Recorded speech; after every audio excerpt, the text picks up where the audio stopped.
ఎఫెసీయులకు రాసిన పత్రిక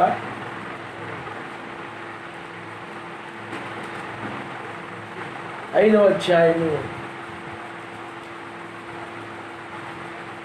మొదటి నుండి మనము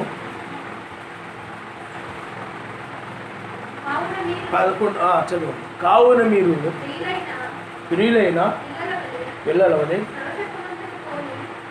ప్రియులైన పిల్లల వలె సర్వశక్తిమంతుని పోలి నడుచుకున్నాడు. మెస్సయ్య మిమ్మును ప్రేమించి ఆ పరిమళమైనటువంటి వాసనగా ఉండుటకు మన కొరకు తన్ను తాను సర్వశక్తిమంతునికి అర్పణముగాను బలిగాను అప్పగించుకొనెను. అలాగుననే మీరును ప్రేమ కలిగి నడుచుకొనుడి. మీలో జారత్వమే కానీ ఏ విధమైన అపవిత్రతే కానీ లోభత్వమే కానీ వీటి పేరైనను ఎత్తకూడదు.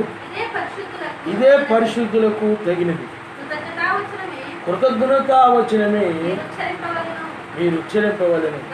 కానీ మీరు బూతులైనను పోకిరి మాటలైనను సరసోక్తులైనను ఉచ్చరింపకూడదు. ఇవి మీకు తగవు. వ్యభిచారి అయినను అపవిత్రుడైనను విగ్రహారాధికుడై ఉన్న లోబి అయినను మెస్సయ్య యొక్కయు సర్వశక్తిమంతుని యొక్కయు రాజ్యములకు హక్కుదారుడు కాడని సంగతి మీకు నిశ్చయముగా తెలియను. వ్యర్థమైన మాటల వలన ఎవడును మిమ్మును మోసపరచని ఇట్టి క్రియల వలన సర్వశక్తిమంతుని ఉగ్రత అవిధేయులైన వారి మీదకి వచ్చును. కాబట్టి ఇక్కడ ఉండప్ప మనము ఆ ఎలోహిం యొక్క రాజ్యములోనికి ఎవరు ప్రవేశించలేరు అనే దాని మీద మనం నేర్చుకుంటాం. ఎవరు ఆయన రాజ్యానికి హక్కుదారులు కాదు, ప్రవేశించలేరు అనేది ఇక్కడ ఎఫెసీయులకు రాసిన పత్రికలో పౌలు గారు చెప్తూ ఉన్నారు. అందుకనే మెస్సయ్య ప్రియులైన పిల్లల వలె సర్వశక్తిమంతుని పోలి నడుచుకుని మెస్సయ్య మిమ్మును ప్రేమించి పరిమళ వాసనముగా ఉండుటకు మన కొరకు తన్ను తాను సర్వశక్తిమంతునికి అర్పణగాను బలిగాను అప్పగించుకును. అలాగనే మీరును ప్రేమ కలిగి నడుచుకుంది. ప్రేమ కలిగి నడుచుకోవడమే పరిమళ వాసనగా ఉండడం. పరిమళమైన మంచి వాసన కలిగిన సువాసన కలిగినటువంటి మంచి సువాసన. ఇప్పుడు మనం మల్లెపూలు చూస్తున్నాం, అది మంచి సువాసనని వెదజల్లుతాం. సంపంగి పువ్వులు చూస్తూ ఉంటాం, దాని యొక్క వాసన కొద్ది దూరం వెదజల్లుతూ ఉంటుంది. దాని యొక్క సువాసన మంచి గుణం. దాని గుణం ఏమిటంటే సువాసన. అలాగే మెస్సయ్య కూడా మనం అలాంటి ప్రేమ కలిగిన, అంటే ప్రేమే సువాసన అయినది. మంచి పరిమళము కలిగిన సువాసనే ప్రేమ. అట్టి ప్రేమ కలిగిన వారంగా ఉండాలని ఆయన కలవరి శిలువలో రక్తమును చిందించి తిరిగి నిలిచాడు.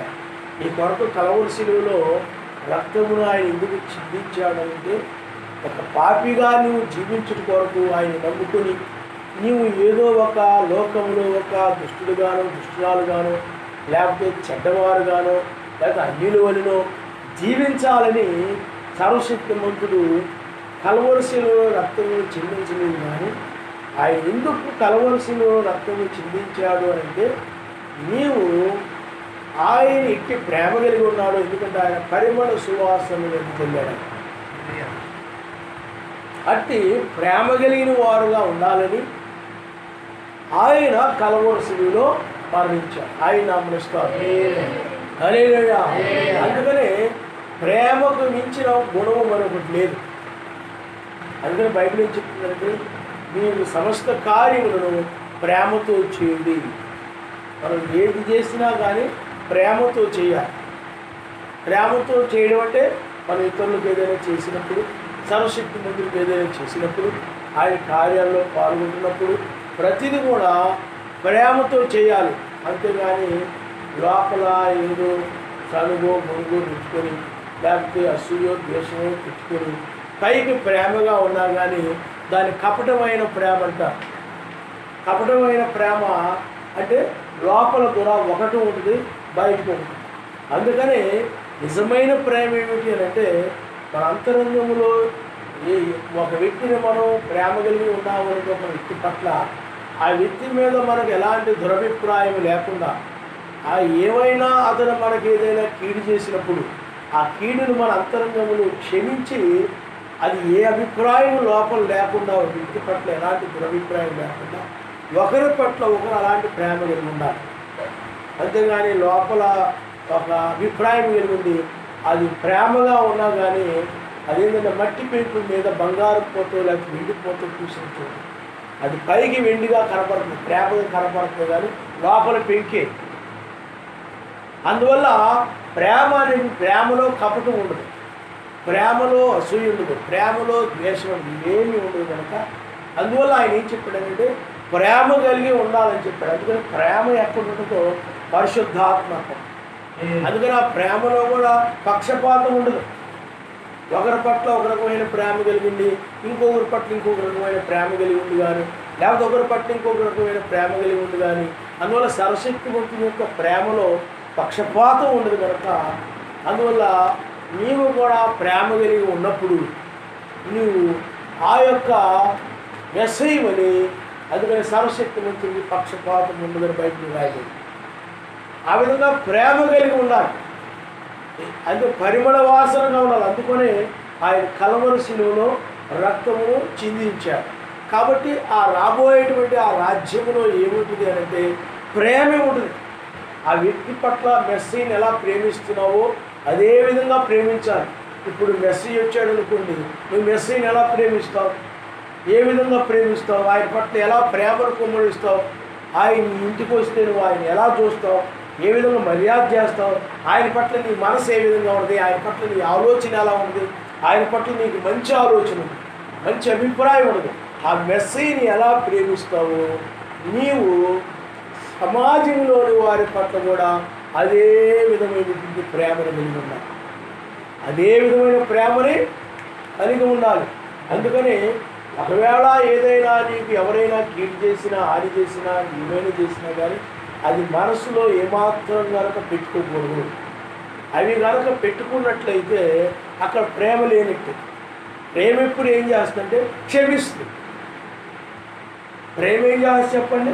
ఎవరైనా కీడు చేశారనుకోండి, హాని చేశారనుకోండి, ఆ ప్రేమ ఏం చేస్తారంటే, నీకు ఎవరైనా హాని చేసినప్పుడు, కీడు చేసినప్పుడు, నాయన వాళ్ళు ఎందుకు, వాళ్ళకి తెలియక ఆ విధంగా చేశారు నాయన, వాళ్ళు భక్తిలో తక్కువగా ఉండి ఆ విధంగా చేశారు నాయన, నేను కూడా భక్తిలో కనుక లేకపోతే నేను కూడా అలాగే చేస్తాను, కాబట్టి నువ్వు నన్ను కనికరించావు కాబట్టి నేను ఇప్పుడు భక్తిలో ఉండి నేను ఆ విధంగా నేను ప్రేమ కలిగి ఉన్నాను, కాబట్టి నేను ఆ ప్రేమ ఎలా కలిగి ఉన్నానో అంటే అలాగే నువ్వు ఎలా ప్రేమ కలిగి ఉన్నావో అలాంటి ప్రేమ నేను కలిగి ఉండడానికి సహాయం చేయమని, నీకు ఎవరైతే హాని చేశారో, కీడు చేశారో, ఏమైనా అన్నారో, లేకపోతే ఏమైనా మాట్లాడారో వాటన్నిటి విషయంలో కూడా అవి క్షమించేయాలి. ఎవరైతే ఏదైనా కానీ అన్నా కానీ ఏం చేయాలి చెప్పండి? మనసులో ఏమీ పెట్టుకోకుండా, నాయన వీళ్ళకి తెలియదు నాయన, వీళ్ళకి తెలియక ఆ విధంగా అన్నారు నాయన, లేకపోతే ఆ విధంగా కీడు చేశారు నాయన, లేకపోతే ఇలాగ నాకు హాని చేశారు నాయన, లేకపోతే నాకు వ్యతిరేకంగా ఇలాగ పని చేశారు నాయన, నాకు హాని చేయాలని చూశారు నాయన అని లేకపోతే నా మీద ఇలాగా అభ్యంతరపడ్డారు నాయన, వాళ్ళని క్షమించు నాయన అని ప్రేమ ఏం చేస్తుంది? క్షమిస్తుంది. అందుకనే మిగతా గ్రంథాలలో ఏ గ్రంథాలలో కూడా క్షమించడం అనేది ఉండదు. వాళ్ళు ఆ గ్రంథాల్లో ఏముంటుందంటే ఒకరి మీద ఒకరు పగ కలిగి, ఒకరి మీద ఒకరు పగ కలిగి, అలా మిగతా గ్రంథాల్లో అక్కడ క్షమించుకోవడం అనేది లేకుండా అది యుద్ధాలకు వెళ్ళిపోద్ది అన్నమాట. చివరికి ఒకరికొకరు చంపుకునేటువంటి పరిస్థితి వెళ్ళిపోతూ ఉంటుంది. కానీ నిజమైన ప్రేమ ఏంటంటే మనము క్షమించడమే. ఆ మెసేజ్ కూడా మన పాపమును ఆయన క్షమిస్తాడు. మనం క్షమించకపోతే నీ పాపమును కూడా పైన క్షమించకూడదు అని బైబిల్ చెప్తాం. అందువల్ల క్షమించి ఇంకా ఏ పాపమును వారికి ఎవరైనా ఏదైనా హాని చేసినా కానీ ఏదైనా కానీ అది ఏది కూడా మనసులో పెట్టుకోకుండా ఆ ప్రేమను కలిగి ఉండాలి తప్ప అది నిజమైన ప్రేమ అంటారన్నమాట. అది పెంకు మీద పూసిన బంగారు పొట్టు లాంటి కాదు. అది స్వచ్ఛమైన ప్రేమ, క్షమించేటువంటి మనసు. అందుకే బైబిల్లో క్షమించే గుణము మెస్సేయగలుగుతున్నాడు కనుక అదే మనసును నువ్వు కూడా కలిగి ఉండాలి, అదే గుణాన్ని కలిగి ఉండాలి. దానిని ప్రేమ అంటారు. అందుకని ఆయన ప్రేమ చేత మనల్ని ఆ కలవరి శిలువలో రక్తాన్ని చిందించి క్షమించాడు. క్షమించి మన పట్ల ఆయన ఎలాంటి దురభిప్రాయం లేకుండా ఆయన మన పట్ల ప్రేమ కలిగి ఉన్నాడు. ఆయన నమ్మనిస్తారు. హల్లెలూయా. ప్రేమ కలిగి నువ్వు ఇప్పుడు మెస్సీ ఉన్నాడు. వాళ్ళు ముళ్ళకి రేటు పెట్టి కొడ దెబ్బలతో కొట్టి పక్కలో పడి కొడిచి చేతులు మేకులు కొట్టి కాళ్ళకు మేకులు కొట్టి ఇన్ని చేసినా కానీ ఆయన ఏమన్నాడు చెప్పండి? మీరు నన్ను మీరు మనుషులేనా పశువులా? నేను మనిషిని కనపడుతున్నానా లేకపోతే ఎందుకు కనపడుతున్నానా? మీరు ఎందుకు ఇలాగా నా పట్ల ఈ విధంగా చేస్తున్నారు అని ఆయన ఏమాత్రము కూడా మాట్లాడలేదు. కానీ ఆయన మీరు ఏం చేస్తున్నారు మీకు తెలియదు ఆయన, వీరిని క్షమించిన ఆయన అని ప్రార్థించారు. ఆయన హల్లెలూయా. ఆ విధంగా ఒకరి మీద ఒకరు ఎలాంటి దురభిప్రాయం లేకుండా ఎప్పటికప్పుడు క్షమించి ఒకరి పట్ల ఒకరు మంచి అభిప్రాయం కలిగి ఉన్నారు. అందుకని నేను వీలైతే రేపు ఆదివారం దాని గురించి చెప్తాను. రేపు మీరు ఆదివారం కూడా మీరు ఆ యొక్క 4:30కి రండి. ఎందుకంటే చర్చీలకి మీకు వదలలేదు. అందువల్ల మనము గవర్నమెంట్కి తెలియకుండా ప్రార్థన చేసుకుంటాం.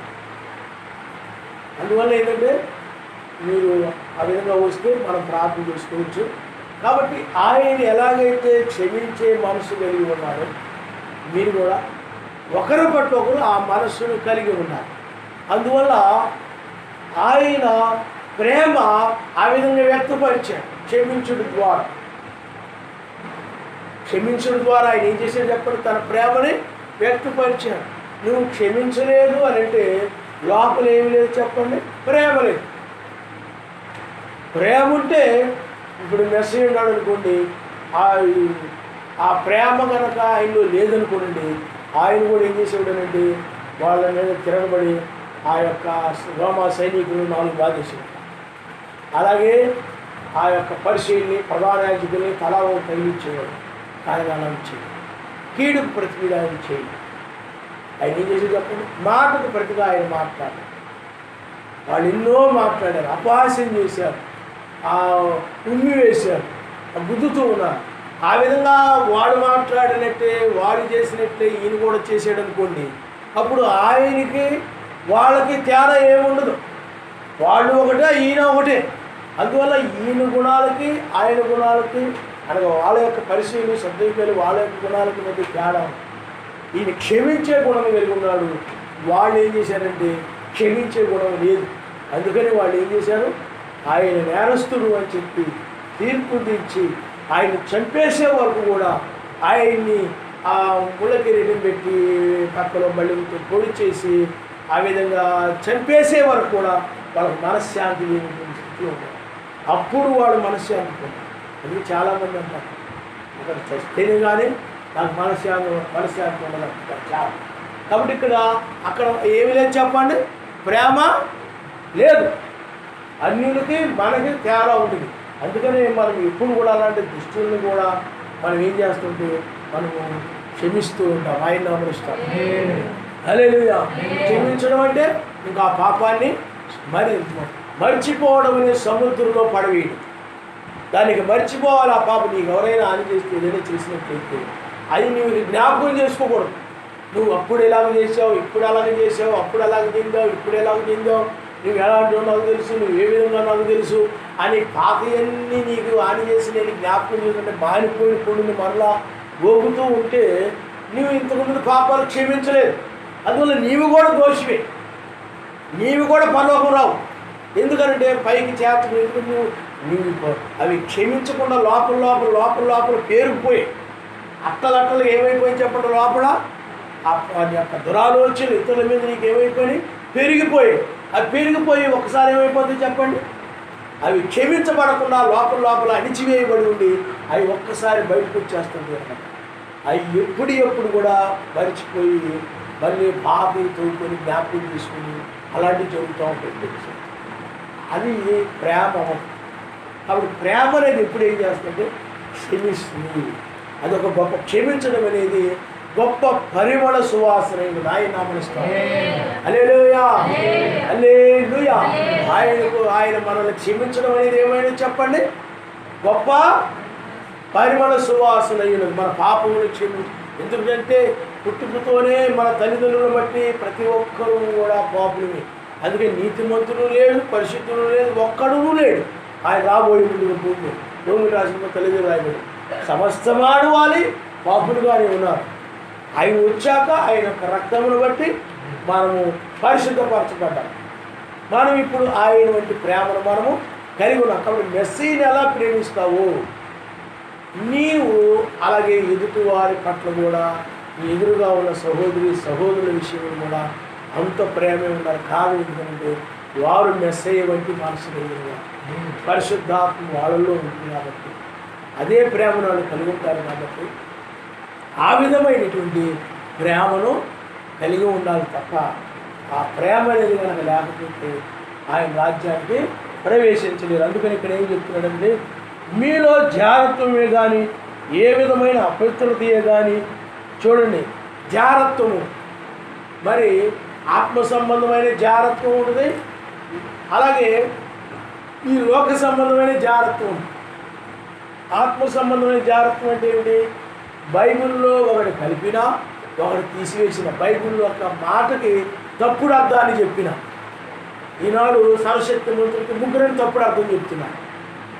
ఇలాగూ వాక్యం అర్థం కాకుండా వాడు పరిశుద్ధాత్మ లేకుండా ఏదో ఒక అర్థం చెప్పి కరెక్ట్ చెప్పాను అనుకుని, అందుకని ఒక మార్గం యథార్థంగా కనపడుతుంది కానీ చివరికి మరణాన్ని తీసుకుంటాం. అది కరెక్ట్గా అనిపిస్తాం. అలాగా చాలా సంఘాలలో ఆ వాక్యాన్ని తప్పుగా తీసుకొని ఒకటి కలిపి ఒక తీసివేయడమో ఏదో ఒకటి చేస్తూ ఉంటారు. ఎందుకంటే ఆయా కాలంలో ఆయన చేత పంపబడినటువంటి ఆ తాళం చేయబడినటువంటి ఆ ప్రత్యక్షం కలిగిన ఆ ప్రవక్తలకు ఆ దూతలకు మాత్రమే ఆ వాక్యం ఇవ్వబడుతుంది తప్ప అందరి యుద్ధకు రాదు వాక్యం. అందరికీ వాక్యం బయలుపరచబడదు. అందుకని అనేక మంది బయలుదేరి ఉన్నారు మెస్సీ యొక్క సువార్తలోకి, అనేక మంది అందువల్ల ఈ మతశాఖ సంఘాలన్నీ కూడా అవి జాగ్రత్తలో ఉన్నాయి. అంటే ఒక పురుషుడు ఒక భార్యని కలిగి ఉండి మరలా ఇంకొక భార్యతో ఉన్నట్లయితే అది ఏమిటి చెప్పండి? వ్యభిచారం ఉంది, జాగ్రత్తము ఉంది. అంటే వివాహం కాకముందు చేస్తే ఒకటి, వివాహం అయిన తర్వాత చేస్తే ఒకటి. కాబట్టి రెండు కూడా పాపమే. కాబట్టి వ్యభిచారులకి పరలోక రాజ్యంలో ఏముండదు చెప్పండి? చోటు ఉండదు. వ్యభిచారులు పరలోక రాజ్యానికి రారు. నిత్య అతడు నీతిమంతుడిగా ఉండలేడు. ఆ వ్యభిచారం ఆ సర్వశక్తివంతుడికి, అలాగే ఆ వ్యభిచారికి మధ్య వ్యభిచారం అనే పాపం అడ్డుగా ఉంటుంది కాబట్టి దాన్ని బట్టి సర్వశక్తివంతుడికి వ్యభిచారికి మధ్య సమాధానం ఉండదు. కాబట్టి అందులో వ్యభిచారులు అనేటువంటి వారు సర్వశక్తివంతుడు సమాధానంగా ఉండలేరు, సర్వశక్తివంతుడు ఆనందించలేరు. అందువల్ల మత్స్యాగ సంఘాలు కానీ ఈ లోకంలో ఆ సంఘాలకు వెళ్ళే వ్యభిచారకు అందరూ అంటలేదు, అందులో కూడా నీతిగా నడిచేవాడు కూడా ఉన్నారు, అన్నిల్లో కూడా మంచివాడు ఉంటారు. అంత మాత్రం చేద్దాము. ఇప్పుడు నేను ఉదాహరణ చెప్తాను. మా ఇంటి ముందు ఉంది, మా ఇంటి ముందు ఆ కుళాయి వదిలేసినప్పుడు నీళ్ళు పొలోమని మా ఇంటికి వచ్చేస్తుంది, మా ఇంటి మీదకి వచ్చేస్తాను. చాలాసార్లు నేను ఏం చేయాలో నాకు అర్థమైంది. కానీ చూశారు పాపం వాళ్ళు కూడా ఆ సిమెంటు బిల్డింగ్కి వేస్తూ ఉంటే వాళ్ళు అయ్యో రోజు పాపం ఆయన ఇబ్బంది పడుతున్నాడు, నీళ్ళలోంచి ఇంకిపోతున్నాడని చెప్పి వాళ్ళు ఏం చేశారంటే ఆ సిమెంట్ కొంత తీసుకొచ్చి ఆడోళ్ళే అటు పక్కోళ్ళు ఇటు పక్కోళ్ళు ఆడోళ్ళు ఏం చేశారంటే ఆ యొక్క కుళాయి దగ్గర ఆ పక్కన వాళ్ళంతటి వాళ్ళు కట్టేసి అది మంచి మనసు కలిగిన వాళ్ళు ఉన్నారు. అలాగే నేను చదువుకునే రోజుల్లో కాలేజీకి అయిపోయిన తర్వాత ఉద్యోగానికి జాయిన్ అయ్యేటప్పుడు ఆ ఉద్యోగానికి వెళ్ళేటప్పుడు ఆ ఉద్యోగానికి అప్లికేషన్ పెట్టుకున్నాను. అప్లికేషన్ పెట్టుకుంటే నాకు తెలిసిన ఒక అతను అప్లికేషన్ పెట్టాడు. నేను పెట్టానని తెలిసి అతడు అన్యుడే. నేను పెట్టానని తెలిసి ఆ ఉద్యోగానికి ఆయన రిజైన్ చేసి నన్ను ఆయన జాయిన్ చేసి, అలాగే లోకంలో కూడా మంచివాళ్ళు ఉంటారు. అయితే సర్వశక్తి దృష్టిలో అవి ఏమైందంటే పరిశుద్ధాత్మ లేకుండా చేసిన గుర్తించబడవు. అయినా వాళ్ళకి ఒకవేళ ఆయన దయాసంకల్పంలో ఆయన ఏర్పాటు ఉంటే ఆయన దగ్గరికి వస్తారు. లేకపోతే ఆయన చేసిన దాన్ని బట్టి లోకరీతికి ఏదైనా ప్రతిఫలాన్ని పొందుతాడు. నీతిమంతులు చేసిన దాన్ని బట్టి నీతిమంతులు ప్రతిఫలం ఉంటుంది. ప్రవక్తలు చేర్చుకునేవాడు ప్రవక్తలకు సంబంధించిన ప్రతిఫలం ఉంటుంది. ఆ విధంగా మనం చూస్తున్నాం. కాబట్టి వ్యభిచారులు లోకంలో మధ్యాహ్న సంఘాలలో కూడా చాలా మంచి కార్యాలు చేసి ఉండొచ్చు, చాలా ఘనకార్యాలు చేసి ఉండొచ్చు. కానీ వాళ్ళు ఆయన యొక్క జీవగ్రంథంలో పేర్లు ఉండవు కాబట్టి వ్యభిచారుల పేర్లు. ఆ వ్యభిచారులు అనేటువంటి వారు ఆ యొక్క లేక జాగ్రత్తలు చేసేటువంటి వారు ఆ యొక్క సర్వశక్తివంతుని రాజ్యానికి ప్రవేశించనేరరు అని బైబిల్ చెప్తుంది. హల్లెలూయా. అందుకని ఆలోచనలో కూడా జాగ్రత్తగా ఉండాలి. ఆలోచనలో కూడా ప్రతి ఒక్కరి పట్ల నీవు సహోదరి సహోదరులు లేకపోతే ఒక బ్రదరు సిస్టరు అన్న భావమే ఉండాలి తప్ప నీ హృదయంలో కనుక చెడ్డ చూపుతో కనుక చూసినట్లయితే అలాంటి చెడ్డ మనసుతో చూసినట్లయితే ఆ సహోదరి సహోదరుగా కాకుండా అప్పుడు అది కూడా ఏమైపోయి చెప్పండి, పాపం క్రిందకే వస్తే బయటకు చెప్తారు. దీన్ని బట్టి ఉండేవాళ్ళు చాలామంది ఉంటారు నరకం. విచారులు విచారులు వీళ్ళు ఇక్కడికి రారు, ఉగ్రతలు అంటే నిత్య శిక్షలోకి వెళ్ళిపోతారు.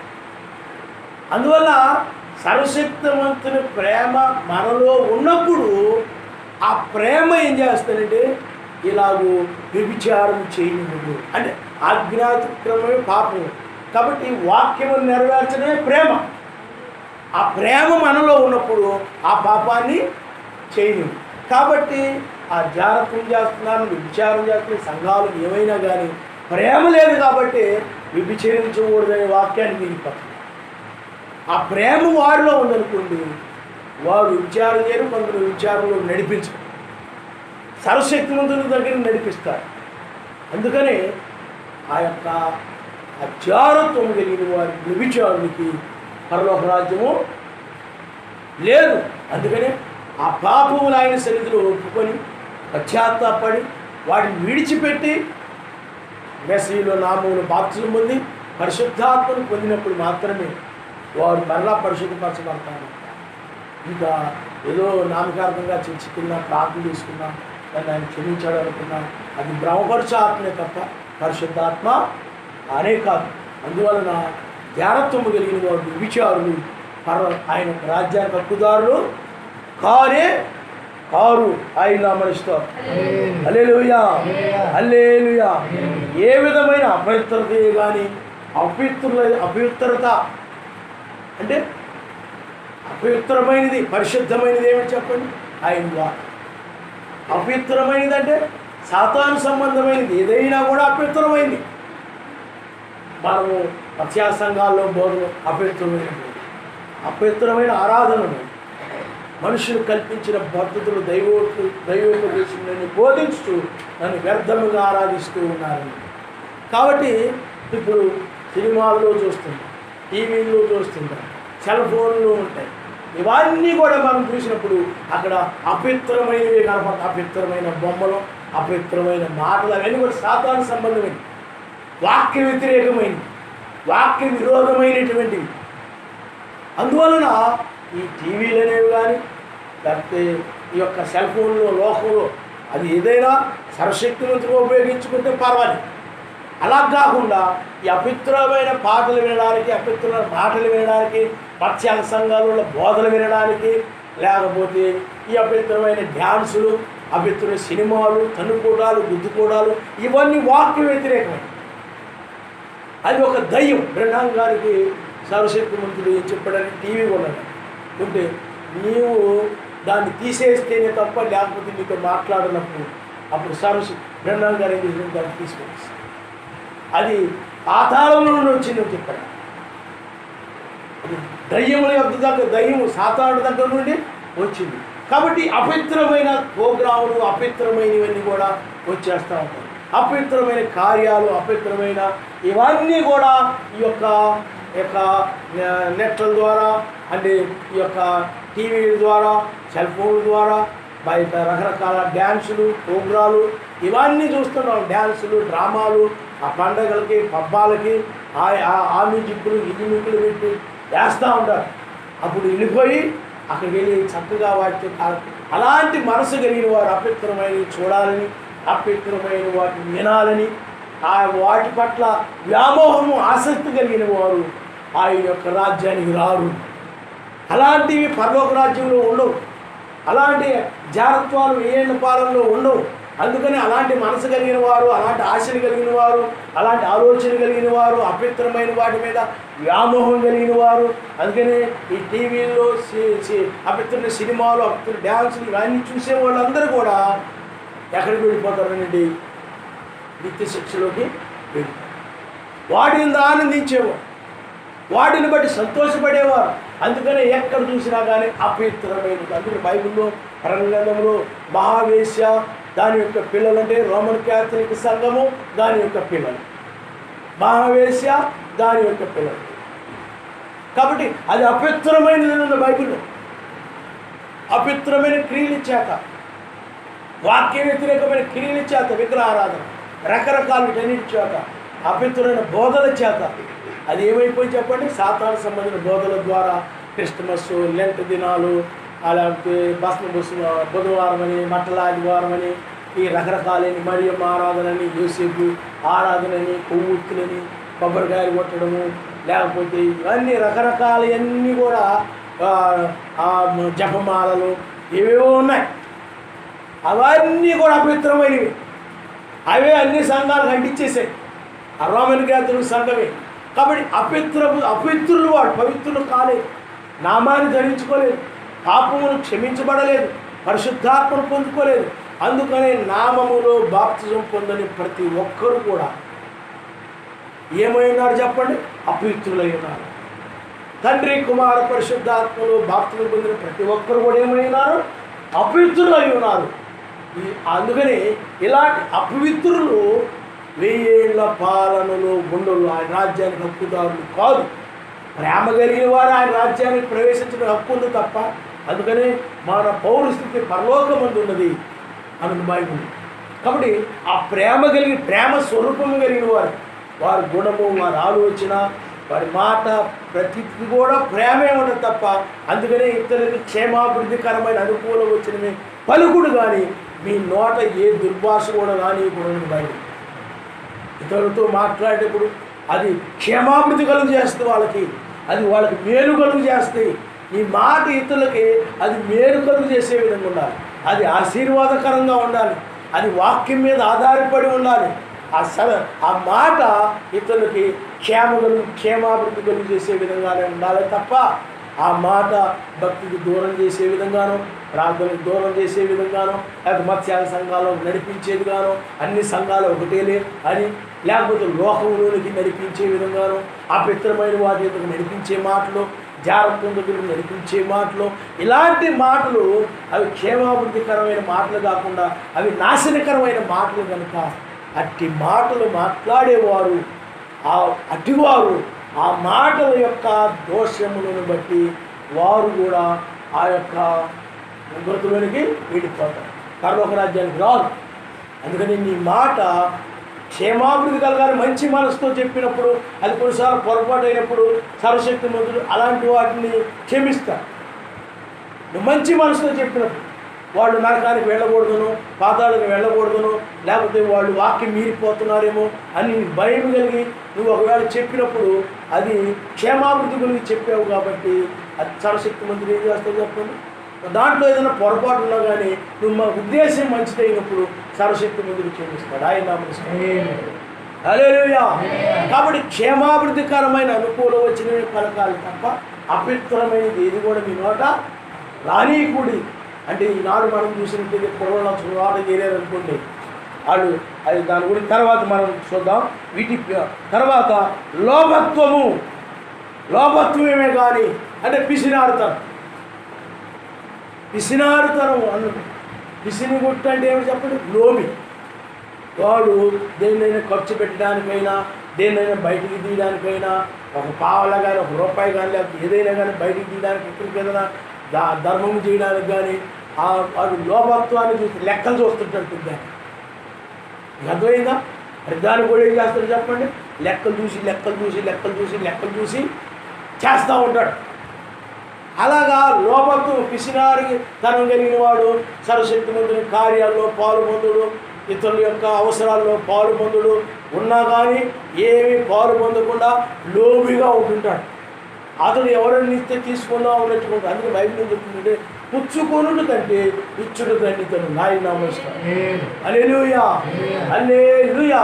అందులో పిసినారు వాడు ఏం చేస్తాడంటే అతడు కలిగి ఉన్నప్పటికీ కూడా ఎవరైనా ఇస్తే బాగుండు అంటాడే తప్ప అతడు ధర్మము చేసేటువంటి మనస్సును కలిగి ఉండు, ఇతరులకి అవసరతలో పాలు పొందాలని మనసు కలిగి ఉండి అలా పాలు పొందేమనుకోండి డబ్బులు అయిపోతాయేమో, అయిపోతాయేమో అనుకుని ఆ లోభత్వాన్ని బట్టి అతను ఏం చేస్తుంటాడనండి ఆ ఏమీ చేయడు. ఇలాంటి లోభత్వము కలిగిన వారు పరలోక రాజ్యాన్ని ప్రవేశించారు. గతవుతుందండి ఆ లోభత్వం కలిగిన వాడు పరలోక రాజ్యానికి ప్రవేశించడు. లోబులు, అందుకనే లోభత్వం అనే పేరు కానీ అపవిత్రమైన మాటలే కానీ అలాంటివి మీరు ఎత్తకూడదు అంటున్నాడు. అందువల్ల మనము కొర్నేలి వలె ధర్మము చేయవారంగా ఉండాలి. అందుకనే మన మాస్టర్య సమానం వాళ్ళు నిరుపేదలైనప్పటికీ కూడా దాతృత్వము బహుగా ఉండదని వాడు చాలా నిరుపేదలు వాడు. అందుకని ఆ సమాజానికి ఇవ్వబడిన కృపను మీరు ఎరుగుదురు కదా.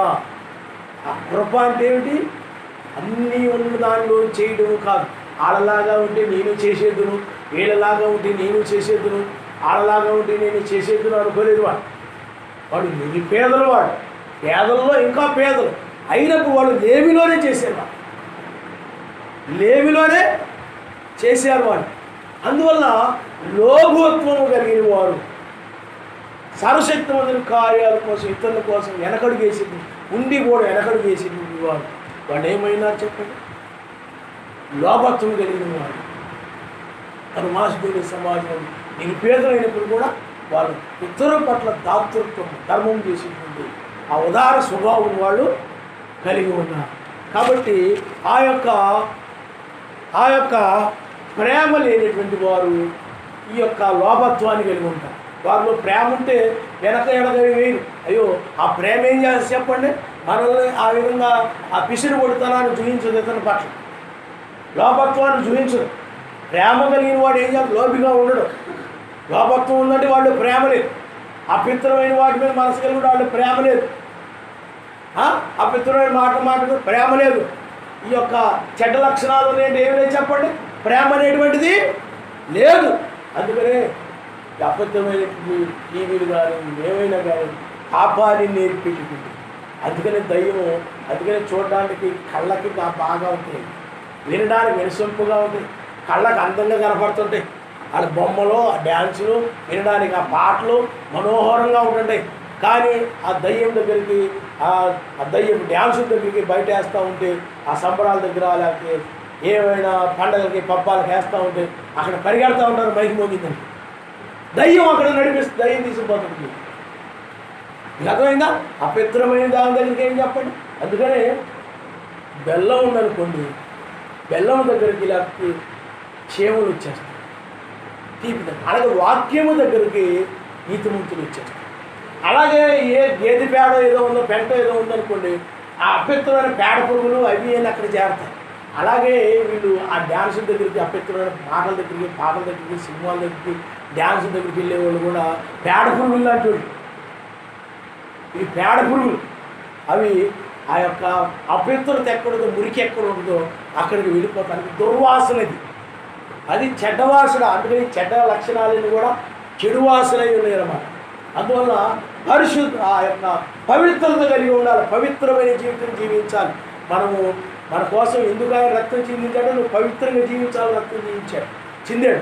అంతేగాని నువ్వు కూడా నీలాగా జీవించడానికి కాదు. అలా జీవించే పని అయితే నీ కోసం ఆయన రక్తము చిందించడం నిష్ప్రయోజనం అయిపోయినట్లు లెక్క. ఈ చిందించాడు కానీ నీ విషయంలో అది ఏమైపోయింది చెప్పండి, నిష్ప్రయోజనం అయిపోయింది. తర్వాత చూడండి, ఎఫెసీయులకు రాసిన పత్రిక 5వ అధ్యాయము వేరైన ఎత్తకూడదు, కృతజ్ఞత వచనమే మీరు ఉచ్చరించవలను కానీ మీరు కృతజ్ఞత వచనము. కృతజ్ఞత అంటే ఎవరైనా ఒక మేలు చేసినప్పుడు ఆ మేలును మనము మర్చిపోకుండా దానికి కృతజ్ఞత మనము కలిగి ఉండాలి. సర్వశక్తిమంతుడు మనం మేలు చేసాడు అనుకోండి, ఆ మేలు చేసినప్పుడు మనం ఆయన ఏం చేస్తుంటే ఒక కృతజ్ఞతగా ఆయన చేసిన మేలుకి కృతజ్ఞతగా ఒక ప్రార్థన పెట్టుకుంటాం, ఒక ఆరాధన పెట్టుకుంటాం, నలుగురిని పిలుస్తాం, లేకపోతే ఇంకా ఎవరు మనకు తెలిసిన వాళ్ళు కూడా ఫ్రెండ్స్ ఎవరినంటే పిలుస్తాం, వాళ్ళు కూడా వచ్చి వాక్యం ఒకవేళ మారు మనసు పొందుతారేమో. మనం చేసిన మేలుని ఆయన నలుగురికి తెలియడం కోసం ఆయన చేసిన మేలుని ఆయన కనపరచబడాలని, ఆయన తెలియజేయబడాలని అది కృతజ్ఞతగా మనం పెట్టుకుంటాం. ఆమె ఆయన హల్లెలూయా. కాబట్టి మనకు ఆయన చేసిన మేలుకి రక్షణకి మనం ఏం చేస్తుంటామంటే కృతజ్ఞత మాటలకి వర్తమానాన్ని బట్టి ఈ రోజున ఒక వర్తమానం ఇచ్చాడు అనుకోండి, మన ఆయన వర్తమానాన్ని బట్టి ఏం చేస్తుంటే కృతజ్ఞతాస్తుతులు చెల్లిస్తాం. ఆయన మంచి వర్తమానం ఇచ్చిన స్తోత్రములు ఆయన వందనాలు. ఆయన నిజంగా వాక్యం పట్ల ప్రేమించే వ్యక్తి ఏం చేస్తుంటే కృతజ్ఞతాస్తుతి చెల్లిస్తూ ఉంటాడు. మీకు అర్థమైందా? ఒకసారి ఒక ఆయన అన్ని ఆయన వచ్చి కూర్చోడు, విగ్రహారాధన వచ్చి కూర్చొని వాక్యం వింటున్నాడు. వాక్యం వింటూ ఉన్నాడు. నేను ఒక సమయంలో ఆ వర్తమానం నుండి విగ్రహారాధన గురించి కూడా చెప్పడం జరిగింది, ప్రేరేపించబడి ఆ చెప్తూ ఉన్నప్పుడు అందరూ కూడా విగ్రహారాధన ఆచారాలు పద్ధతులు ఎలా చెప్తే అందరూ చాలా బాగా చెప్తే బాగుంది. అతను నచ్చల. కారణం ఎందుకు? ఆ వర్తమానం నచ్చల, అది బాగాలేదు అన్నాడు. కారణం ఏమిటి? అతని స్వభావానికి అనుగుణంగా లేదు కాబట్టి. అతని స్వభావాన్ని మార్చుకోవాలని లేడు, అతని స్వభావానికి వ్యతిరేక. అదే కనుక అది కరెక్టే, నువ్వు చేసింది కరెక్టే, ఆ పూజ కరెక్టే, ఈ పూజ కరెక్టే, అది కరెక్టే అన్నావు అనుకోండి, శోభనం ఉంది ఈరోజు వర్తమానం అంటాడు. కానీ ఆ స్వభావానికి వ్యతిరేకంగా ఉండేటప్పుడు ఏమన్నా చెప్పండి, పశ్చాత్తాపడే గుణం లేదు అక్కడ. పశ్చాత్తాపడమనే వర్తమానం ఎందుకు బయలువెళ్ళింది? పశ్చాత్తాపడడానికి బయలువెళ్ళింది. ఆ గుణం నీలో ఉంటే పశ్చాత్తాపడేది. నీకు లేవనుకోండి, నా గురించి కాదు, నేను కరెక్ట్గానే ఉన్నాను కాబట్టి నా గురించి కాదు, ఆ వాక్యం ఎవరి గురించి అయి ఉండొచ్చు అనుకోవాలి. కానీ అతను ఏమైపోయాడు చెప్పండి? ఏమాత్రం కూడా పశ్చాత్తాపడలేదు. పశ్చాత్తాపడకుండా మనసులో కోపం పెట్టుకుంటాం. ఇది అర్థమైందా? మార్చుకునే స్వభావం ఉండాలి. ప్రేమ ఎప్పుడు కూడా ఏం చెప్తుంది? సరిదిద్దుతుంది. ప్రేమ ఏం చేయాలి చెప్పండి? సరిదిద్దుతుంది. ఏదైనా లోపంగా ఉంటే అలాగే ఇలా చేస్తే బాగుంటుంది, తప్పేమో, ఇది వాక్యానికి వ్యతిరేకమేమో. అప్పుడు నీవు ఆ ఎవరైనా కానీ ఒకవేళ నువ్వు ఏదైనా ఒక పని చేస్తున్నావు అనుకోండి, ఏదైనా అది ఎవరికైనా తప్పు అనిపించింది అనుకోండి, దాని గురించి ఎందుకు ఇలా చేస్తున్నారు, ఇది వాక్యానికి వ్యతిరేకమేమో అన్నారు అనుకోండి, మనం ఇప్పుడు ప్రార్థన చేస్తున్నాం, సర్వశక్తి ముందు ఒక్కడని నమ్ముతున్నాం, లేకపోతే తెల్లవారుజాముని నమ్ముతున్నాం, దీన్ని ప్రకటిస్తున్నాం. బ్రదరో మీరు చెప్పేది కరెక్ట్ కాదేమో, ప్రణవ్ గారు వర్తమానం తరగతి ఏం లేదు కదా అని ఎవరైనా అనొచ్చు, లేకపోతే ఏదైనా అనొచ్చు. అప్పుడు ఏదో అడిగిన వారికి ఈ విషయంలో కాదు, ఇప్పుడు ఎవరైనా ఏదైనా పని చేస్తున్నారు, అది నీకు పొరపాటు కనిపించవచ్చు. అప్పుడు పొరపాటు కనిపించి ఇది రైట్ ఏమో లేకపోతే రాంగ్ ఏమో అన్నప్పుడు అలాంటి వారికి మీరు ఏం చేయాలనంటే సాత్వికముతో సమాధానం చెప్పాలి. ఆయన నామరిస్తారు దూకేయకూడదు. మీకు అర్థమైందా? వాడు మంచి మనసుతో ఒకవేళ పొరపాటు ఏమో, బ్రదర్ మీరు ఏమైనా వర్తమానం ఇలా వెళ్తున్నారేమో అంటే వాళ్ళు తెలియక, లేకపోతే అర్థం చేసుకోలేక, లేకపోతే వాక్యం వినక, లేకపోతే తొందరపడి, లేకపోతే ఏదో విధంగా ఆ విధంగా అన్నప్పుడు దానికి నువ్వేం చేయాలనంటే బైబిల్లో మీరు ఒకసారి చూడండి అమ్మా. అది ఆ యొక్క 1వ పేతురు రాసిన పత్రిక 1వ పేతురు రాసిన పత్రిక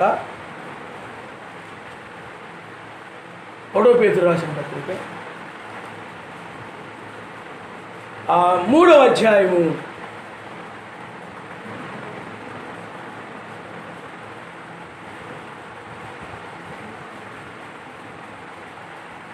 15వ వచనం ఒకసారి మీరు చదవమ్మా. నిర్మలమైన మనస్సాక్షి కలిగిన వారై, 1వ పేతురు రాసిన పత్రిక 3వ అధ్యాయం 15వ వచనం. నిర్మలమైన మనస్సాక్షి కలిగిన వారై మీలో ఉన్న నిరీక్షణ బట్టి మిమ్మును హేతు అడుగు ప్రతివానికి మీరు దేని గురించి అయితే నిరీక్షిస్తున్నారు, లేకపోతే దేన్నైతే మీరు విశ్వసించి ఉన్నారు, లేకపోతే ఏ విషయంలో ఎవరైనా ఇది ఏమిటి అని ఏదైనా హేతు అడిగినప్పుడు, కారణం అడిగినప్పుడు దానికి చూడండి అమ్మా, ప్రతివానికి హేతు అడుగు ప్రతివానికి సాత్వికముతోను భయముతోను సమాధానము చెప్పుటకు ఎల్లప్పుడూ సిద్ధముగా ఉండు. మీ హృదయములందు యాశ్వా మెస్సీగా ప్రతిష్ఠించుంది. ఆయన పరిస్థితి ఎవరైనా దేని గురించి అని ఏదో అడిగిన కారణం అడిగినప్పుడు, నువ్వు ఏదైనా పని చేస్తున్నప్పుడు కానీ ఇది ఇలా ఎందుకు చేస్తున్నావు, అలా ఎందుకు చేస్తున్నాడు, ఇది వాక్యానికి తిరుగుతున్నా కరెక్టా కాదా అని ఎవరైనా ఏది అడిగినప్పుడు అడిగారు అనుకోండి, వాళ్ళు తెలియక లేకపోతే వాళ్ళు తెలుసుకుందామని కానీ ఎవరైనా ఏదో అడిగినప్పుడు వారికి మీరు చాలా సాత్వికం అంటే శాంత స్వభావంతో మీరు మమ్మల్ని అడుగుతారా అని దూకే ఒక ఉగ్ర రూపమే కాకుండా, లేకపోతే కోపముతోనో ఆవేశంతోనో దుందుడుతనంతోనో కాకుండా ఎవరైనా ప్రశ్న అడిగినప్పుడు, ఏదైనా ప్రశ్నించినప్పుడు దానిని సాత్వికముతో సమాధానం చెప్పాలి. ఆయన అలేదు అది బాగా నేర్చుకోవాలి. ఎదుటి వాళ్ళతో మనం మాట్లాడేటప్పుడు, ఎవరితో అయినా మాట్లాడేటప్పుడు. అందుకని బైబిల్ ఏం చేస్తుంటే చాలా కోపంతో వచ్చే వారితో కూడా నువ్వు సాత్వికంగా మాట్లాడడం ద్వారా ఆ శాంత స్వభావంతో మాట్లాడడం ద్వారా ఎదుటివాడితో ఆ కోపం చల్లారుతుందని సాంతికంగా ఆయన నమ్మకం. హల్లెలూయా. కోపం మాట్లాడు మనకు మాట ఎవరన్నా కానీ పడే స్వభావం ఉండాలి. మాట అంటే నేను పడను, ఆ స్వభావం కనుక లేకపోతే భక్తిని మరి మాట అంటే పడే స్వభావం ఉండాలి. నీతిమంతుడుగా మెస్సయ్యకు ఆ స్వభావం ఉంది. మెస్సయ్య ఎన్నన్నా కానీ ఆ మాటలు ఆయన ఏం చేశాడు చెప్పండి, పడ్డాడు. అంతేగాని ఆయన్ని దయ్యం పట్టిన వాడు ఆ మాటలు ఈ మాటలు అన్నారు. కొడుకులు గద్దింపించేటప్పుడు వాక్యం కూడా కొన్నిసార్లు అంటారు, అది నేను పడను, మీరు అలా అంటారండి, మీరు పాస్ట్ అయితే మాత్రం ఎలా అంటారా అలా అంటారా. ఆ కోపం ఉందనుకోండి పనిచేయదు భక్తికి. అక్కడ మెస్సయ్య కూడా ఆయన సర్వశక్తిమంతుడు. ఆయన్ని ఆ విధంగా మాట్లాడినప్పుడు ఆయన ఏమాత్రం కూడా పాపం పడలేదు. దయ్యం పట్టిన వాడు అన్నారు. ఏమండి రకరకాల మాటలు మాట్లాడారు. ఆయన ఏం చేశాడు చెప్పండి, క్షమించమని ప్రార్థన చేసేది తప్ప వాళ్ళ మీద కోపం పడలేదు. వాళ్ళ మీద ఆయన కోపము లేదు. అందువల్ల మనం ఎప్పుడూ కూడా శాంత స్వభావంతో ఎదురువారితో మాట్లాడాలి. ఆయన నమస్కారం అది మాట్లాడడం నేర్చుకోవాలి. అందుకని మృదువుగా మాట్లాడాలి. నీ మాటలు అది ఉప్పు వేసినట్లుగా ఉండాలి. అంటే కూరలో ఉప్పు తక్కువగా ఉందనుకోండి, అది చప్పగా ఉంది. నీ మాట అక్కడ చేరినప్పుడు రుచిదనం వచ్చేస్తుంది. నీ మాట చప్పగా ఉన్నటువంటి ఆ ప్రాంతంలో రుచి కలిగించేదిగా ఉండాలి. ఆయన నమస్కారం. హల్లెలూయా. అందువల్ల మృదువైన మాట క్రోధమును లేకపోతే కోపమును ఏం చేయాలి చెప్పండి, మృదువుగా నెమ్మదిగా శాంతంగా మాట్లాడేవనుకోండి. ఆ దూకుడుగా వచ్చినవాడు కూడా దూకుడుగా మాట్లాడేవాడు, ఆ రంకెలేసేవాడు కూడా ఏమైపోతాడు చెప్పండి. అన్యులు లోకస్తులు, మన క్రైస్తవులం కాబట్టి శాంత స్వభావంతో ఉంటాం. లోకస్తులు దూకుడుగా వాళ్ళకి తెలియదు, భక్తులే లేరు కాబట్టి. అందువల్ల నీవు ఆ యొక్క శాంత స్వభావాన్ని నువ్వు కలిగి ఉండాలి. ఆయన నమ్మనిస్తాం. హల్లెలూయా, హల్లెలూయా. అందువల్లనే ఇక్కడ వాక్యం చెప్తుందంటే కృతజ్ఞత మనము కలిగి ఉండాలి. ఆయన మాట్లాడినప్పుడు అలాంటి విషయాలు మనం బయలుపరిచినప్పుడు కృతజ్ఞతాస్తుతి చెల్లించాలి తప్ప నా లోపాన్ని చూపించినందుకు నీ స్తోత్రాలు నాయన, నా పాపాన్ని తెలియజేసిన నీకు వందనాలు నాయన, నీ కృతజ్ఞతాస్తుతులు నాయన, నా బలహీనత తెలియజేసినందుకు నీ స్తోత్రాలు, నాలో ఉన్నటువంటి ఆ స్థితిని నాకు బయటపెట్టినందుకు నీ వందనాలను స్థుతించాలి తప్ప అంతేగాని గాడిద రంగులేవు. అప్పుడు నీకు అన్యుడికి ఏం తేడా ఉండదు. అందుకని బైబిల్లో మన కానాను దేశపు స్త్రీ ఉంది. అందుకని అంటాడు గొర్రెలు తినే లేకపోతే గొర్రె పిల్లలు తినేటువంటి ఆ రొట్టె ముక్కలు కుక్కలకి వేయడానికి పోతుందంట. ఆ కుక్కలగా మీరు ఏదో వచ్చామని ఇలా మాట్లాడతారా అలా మాట్లాడతారా అందా. ఆవిడేమని చెప్పండి, దాన్ని అనుకూలంగా మార్చుకుంటాయా. నిజమే, ఆ బల్ల కింద పడిన కుక్కలము రొట్టె ముక్కలు కుక్కలు తింటాయి కదా మరి సంపాదించుకో. అందుకనే విడవని పట్టుదల అంటారు దాన్ని. ఆమె ఏదో విధంగా దాన్ని సంపాదించుకోవడం కోసం ఆ మాటలైనా పడి దాన్ని పొందుకోవాలనుకుంటుంది. ఆయన నామస్కారం. హల్లెలూయా, హల్లెలూయా. అంతేగాని ఎప్పుడు చూసినా కానీ 60 మీద 70 మీద ఉండకూడదు. ఈయన ఎప్పుడు చూసినా కానీ ఎప్పుడు చూసినా 60 మీద ఉండదు. ఏదైనా మాట్లాడాలన్నా కానీ 60 మీద లేచిపోతాడేమో, ఈవిడ లేకపోతే 100 మీద లేచిపోతేమో అని ఎదుటోళ్ళు నిన్ను చూడగానే అనిపించకూడదు. ఆయన ఏదైనా చెప్పినప్పుడు. అందుకని వినుటకు వేగిరపడువారు గాను మాట్లాడటకు నిదానించేవారు. ఈయన ఏదైనా చెప్తే వినడానికి వేగిరి పడతారు, ఆసక్తి చూపిస్తారు. అలా వినుటకు వేగిరపడేవారుగా ఉండాలి. ఆయన నామనిస్తాం. హల్లెలూయా. మాట్లాడడానికి ఏముండాలి చెప్పండి? నిదానించేవారుగా ఉండాలి. అందుకని అందువలన మనం ఎప్పుడు కూడా వాక్యం విన్నప్పుడు, మనకి ఏదైనా బయలుపరచబడినప్పుడు దానికి ఏం చేయాలి చెప్పండి? కోపగించుకోకుండా కృతజ్ఞతాస్తుతులు చెల్లించాలి. కానీ ఒకవేళ ఏదో ఒక విషయంలో అదేదైనా గొడవ దారి తీసింది అనుకోండి, వివాదానికి దారి తీసుకుంటుంది అనుకోండి, ఒకరి మధ్య ఒకరికి కొన్నిసార్లు అలా కావాలి, ఇలా చెప్పాడు కాబట్టి ఇలా చెప్పాలి, అలా చెప్పాడు కాబట్టి వివాదానికి దారి తీసినప్పుడు ఏముందో తెలిసి బయట సామెతల గ్రంథం ఒకసారి చూడమ్మా. సామెతల గ్రంథము 17వ అధ్యాయం ఒకసారి చూడండి. 17వ అధ్యాయం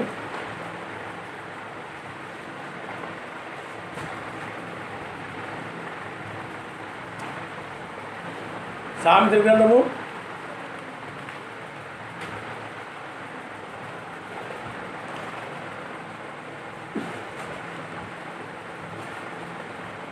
14వ వచనాన్ని మీరు ఒకసారి చదువు. సామెతల గ్రంథము, మీకు బైబిల్ లేదా? చూడండి, సామెతల గ్రంథము 17వ అధ్యాయం 14వ వచనం. కలహారంభము నీటి కట్టున పుట్టు ఊట, నీటి గట్టున పుట్టు ఊట, వివాదము అధికము కాక మునిపే దాన్ని విడిచిపెట్టుము.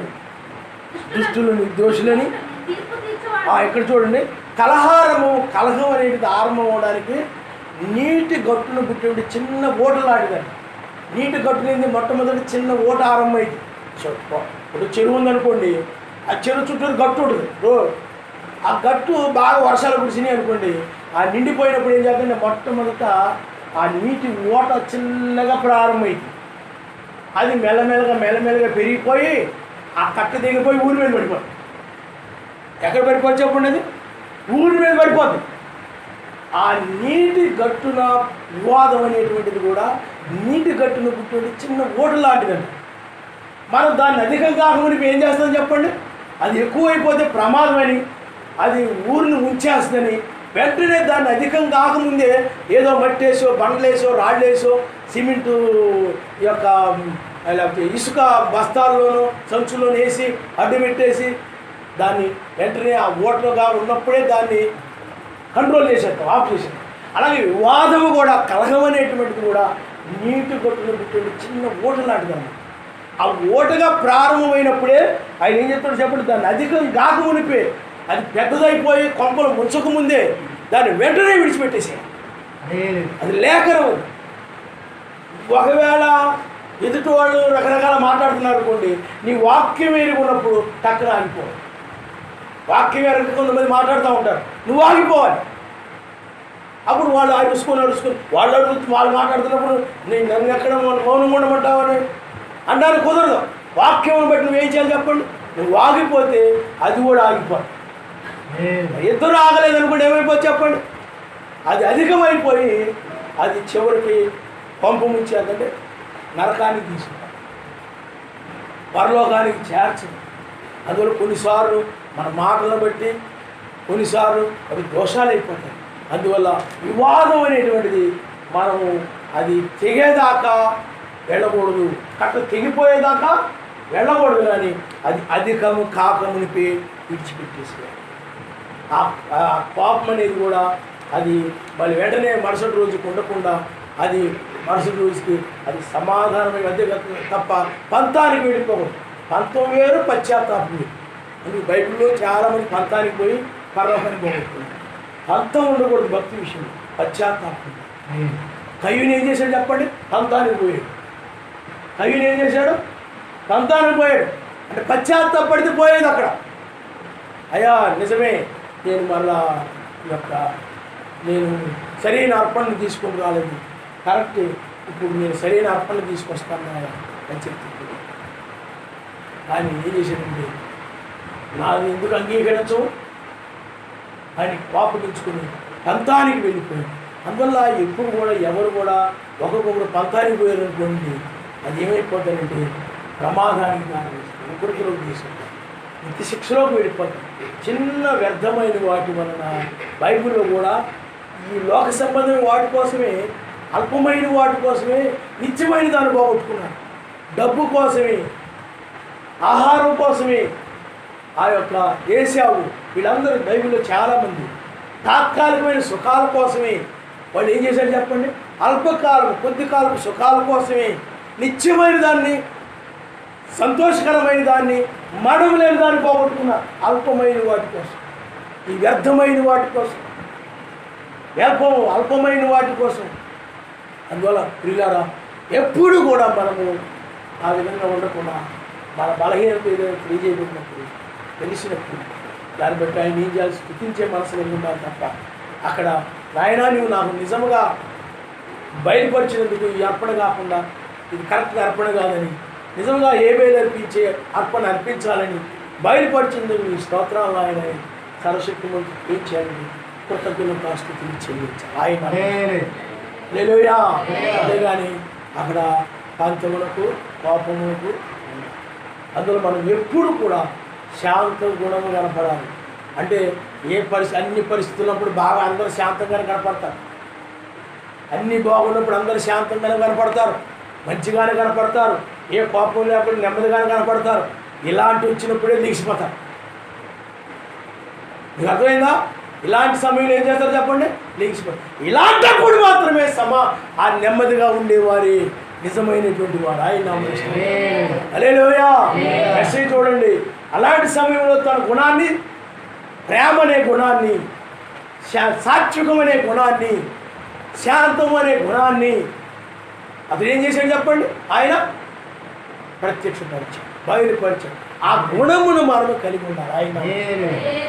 ఆ లోకస్తులు కలిగి ఉండకపోవచ్చు, నామకార్థ క్రైస్తవులు కలిగి ఉండకపోవచ్చు. ఈ గుణాన్ని నీవు కలిగి ఉండాలి.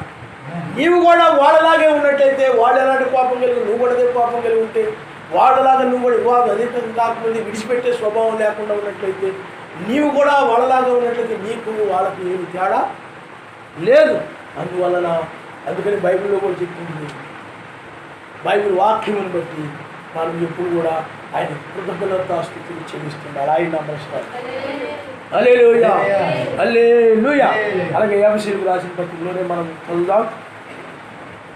చూడండి, కృతజ్ఞత వచ్చినవి మీరు ఉచ్చరించవలను కానీ భూతులైనను, ఓకిరి మాటలైనను, సరసోక్తులైనను, భూతులైనను మనం కొడాయి దగ్గర పిలుచుకుంటూ ఉంటాం, చూస్తుంటాం. ఆడేలాగా, ఈడేలాగా, ఈడ అలాగని, నువ్వు అలాంటి దానివి, నువ్వు ఇలాంటి దానివి, నువ్వు ఇలాంటోడివి, నీ బతుకంత నాకు తెలుసు, అదంతా తెలుసు, ఇదంతా తెలుసు అని విపరీతంగా బూతులు ఏం చేస్తున్నారో చెప్పండి? క్రైస్తవులైంది వాటి కోసం వీటి కోసం గొడవలు ఆడుకొని బూతులు తిట్టుకుంటూ ఉంటారు చాలా. అది ఇది అని చాలా భయంకరంగా తిట్టేసుకుంటూ ఉంటారు. అందువల్ల మనం ఎప్పుడు కూడా అలాంటి మాటలు మనం రాయి నమస్కారం. ఎందుకంటే నిత్యరాజ్యాలనికి నాకు అలాంటి మాటలు విన్నప్పుడు నోటి మీదకి వచ్చాయి, నేను అనలేదు కానీ అంటారు చాలామంది క్రైస్తవులే. నువ్వు అనకపోయినా ఆ హృదయంలోకి వచ్చినట్లయితే ఆ హృదయం అపవిత్రం అయిపోయినట్టే. అందువల్ల నీవు వాళ్ళు ఎన్ని అన్నా ఏమన్నా కదా నేను బూతులు మాట్లాడలేదు. బైబిల్లో మనం చాలామందిని మనం చూస్తున్నాం నీతిమంతులు, వాళ్ళు బూతులు మాట్లాడారు. సమయంలో దావీదు వెళుతూ ఉన్నాడు. దావీదుతో పాటు కూడా అతను అంగరక్షకుడు అంటే సైనికుడు ఉన్నాడు. ఒక వ్యక్తి, ఒక కుంటుకాడు కలిగిన వ్యక్తి అనుకుంటాను, ఒక వ్యక్తి దావీదు మీద దుమ్ము పడేలాగా కాలుతో దుమ్ముని తంతూ ఉన్నాడు. అది వెళ్ళి దావీదు ముఖం మీద పడతా ఉంది. అప్పుడు రాజా నీ మీద దుమ్ము పడేలాగా అతను కాలుతో తంతున్నాడు, నేను వెళ్ళి అతని సంగతి తెలుస్తాను, అతను అడుగుతూ తెలుస్తాను. దావీదు అంటున్నాడు, ఆగు, సర్వశక్తిమంతుడు అతన్ని అనుమతించాడు కనుక అతడు దాన్ని చదువుతూ అతను చేయని ఆయన. హల్లెలూయా. అంతేగాని ఇల్లు బలి శిష్యుడు, నాకు మంచి శిష్యుడు దొరికావు, లేకపోతే మంచి సైనికుడు, నీవు నిజంగా నా మీద ప్రేమ ఉంది నీకు, అందుకని అతడు దుమ్ము దుమ్ముతున్నాగా నువ్వు వెళ్ళి నువ్వు అతని మీద పడి అతన్ని చంపుతానన్నావు, నువ్వు చాలా మంచివాడు అనలేదు ఆయన. దావి సర్వశక్తిమంతుడు అనుమతించాడు. ఆ శిలువ శ్రమలు అనుమతించబడ్డాయి ఆయన జీవితంలో.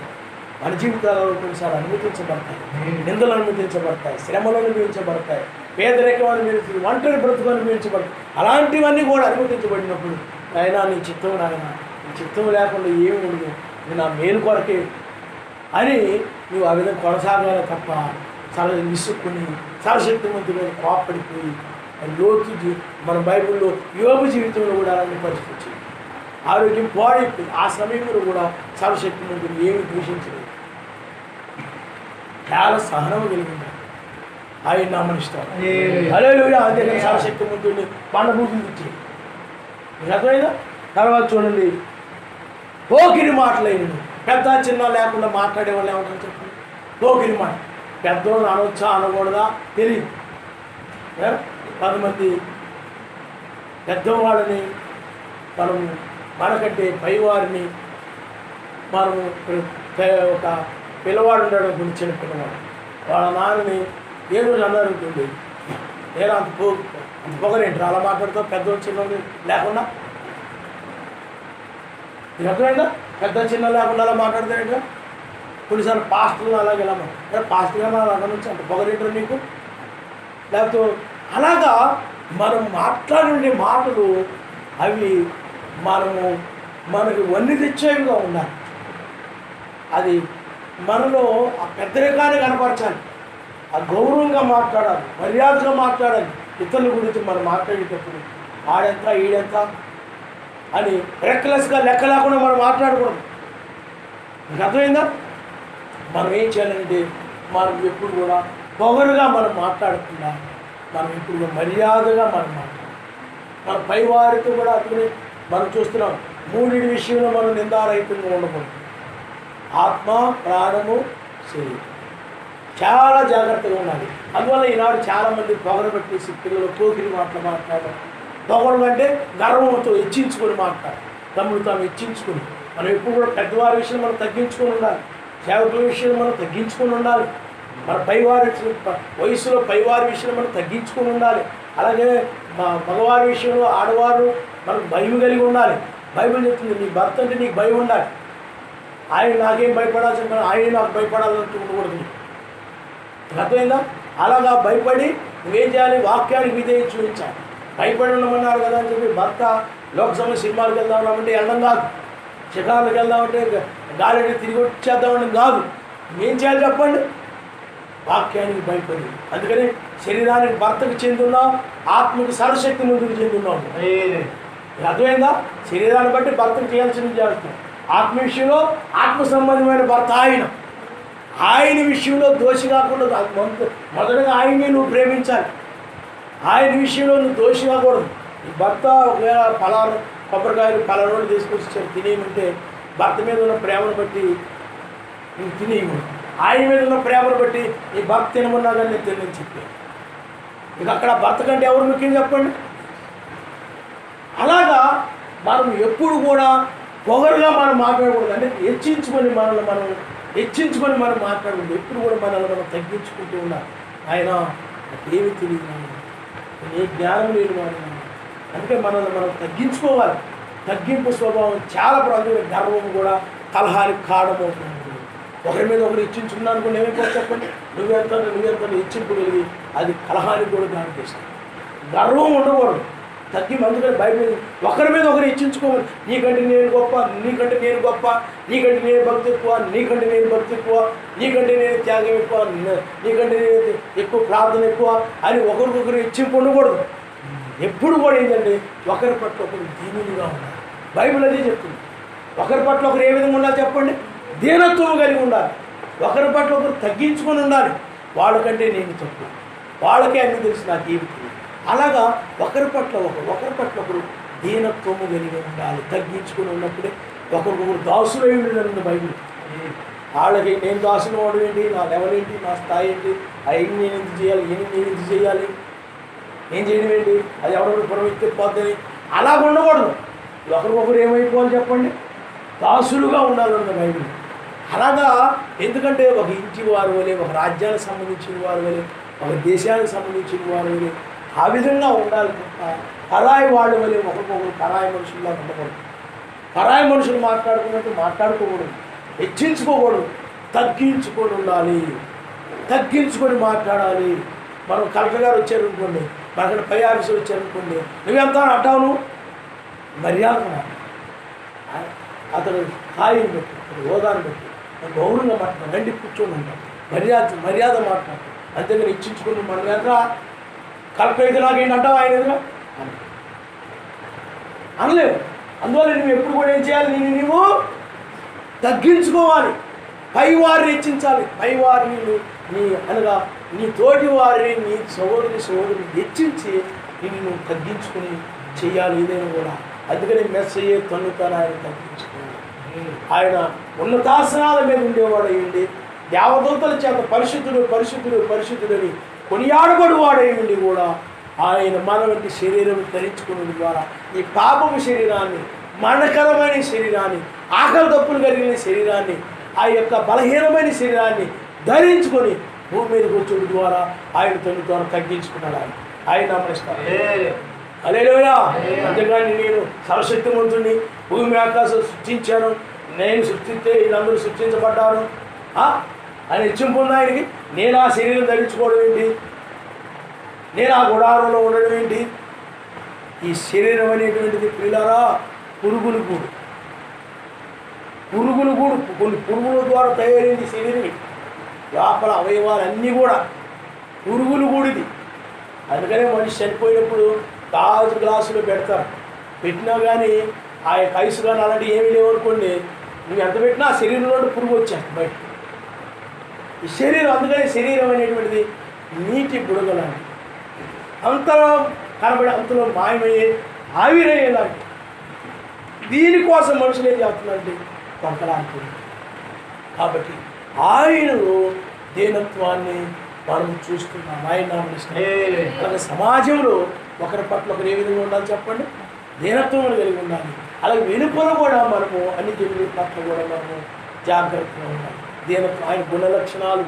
ఎందుకంటే మీరు జ్యోతులై ఉన్నారని బైబిల్లో ఉంటుంది. అన్నిల పట్ల కూడా అన్నిల మధ్య మీరు ఉన్నప్పుడు మీ మెస్సీ గుణ లక్షణాలు మీలో కనపడాలి, మెస్సీ మీలో కనపడాలి.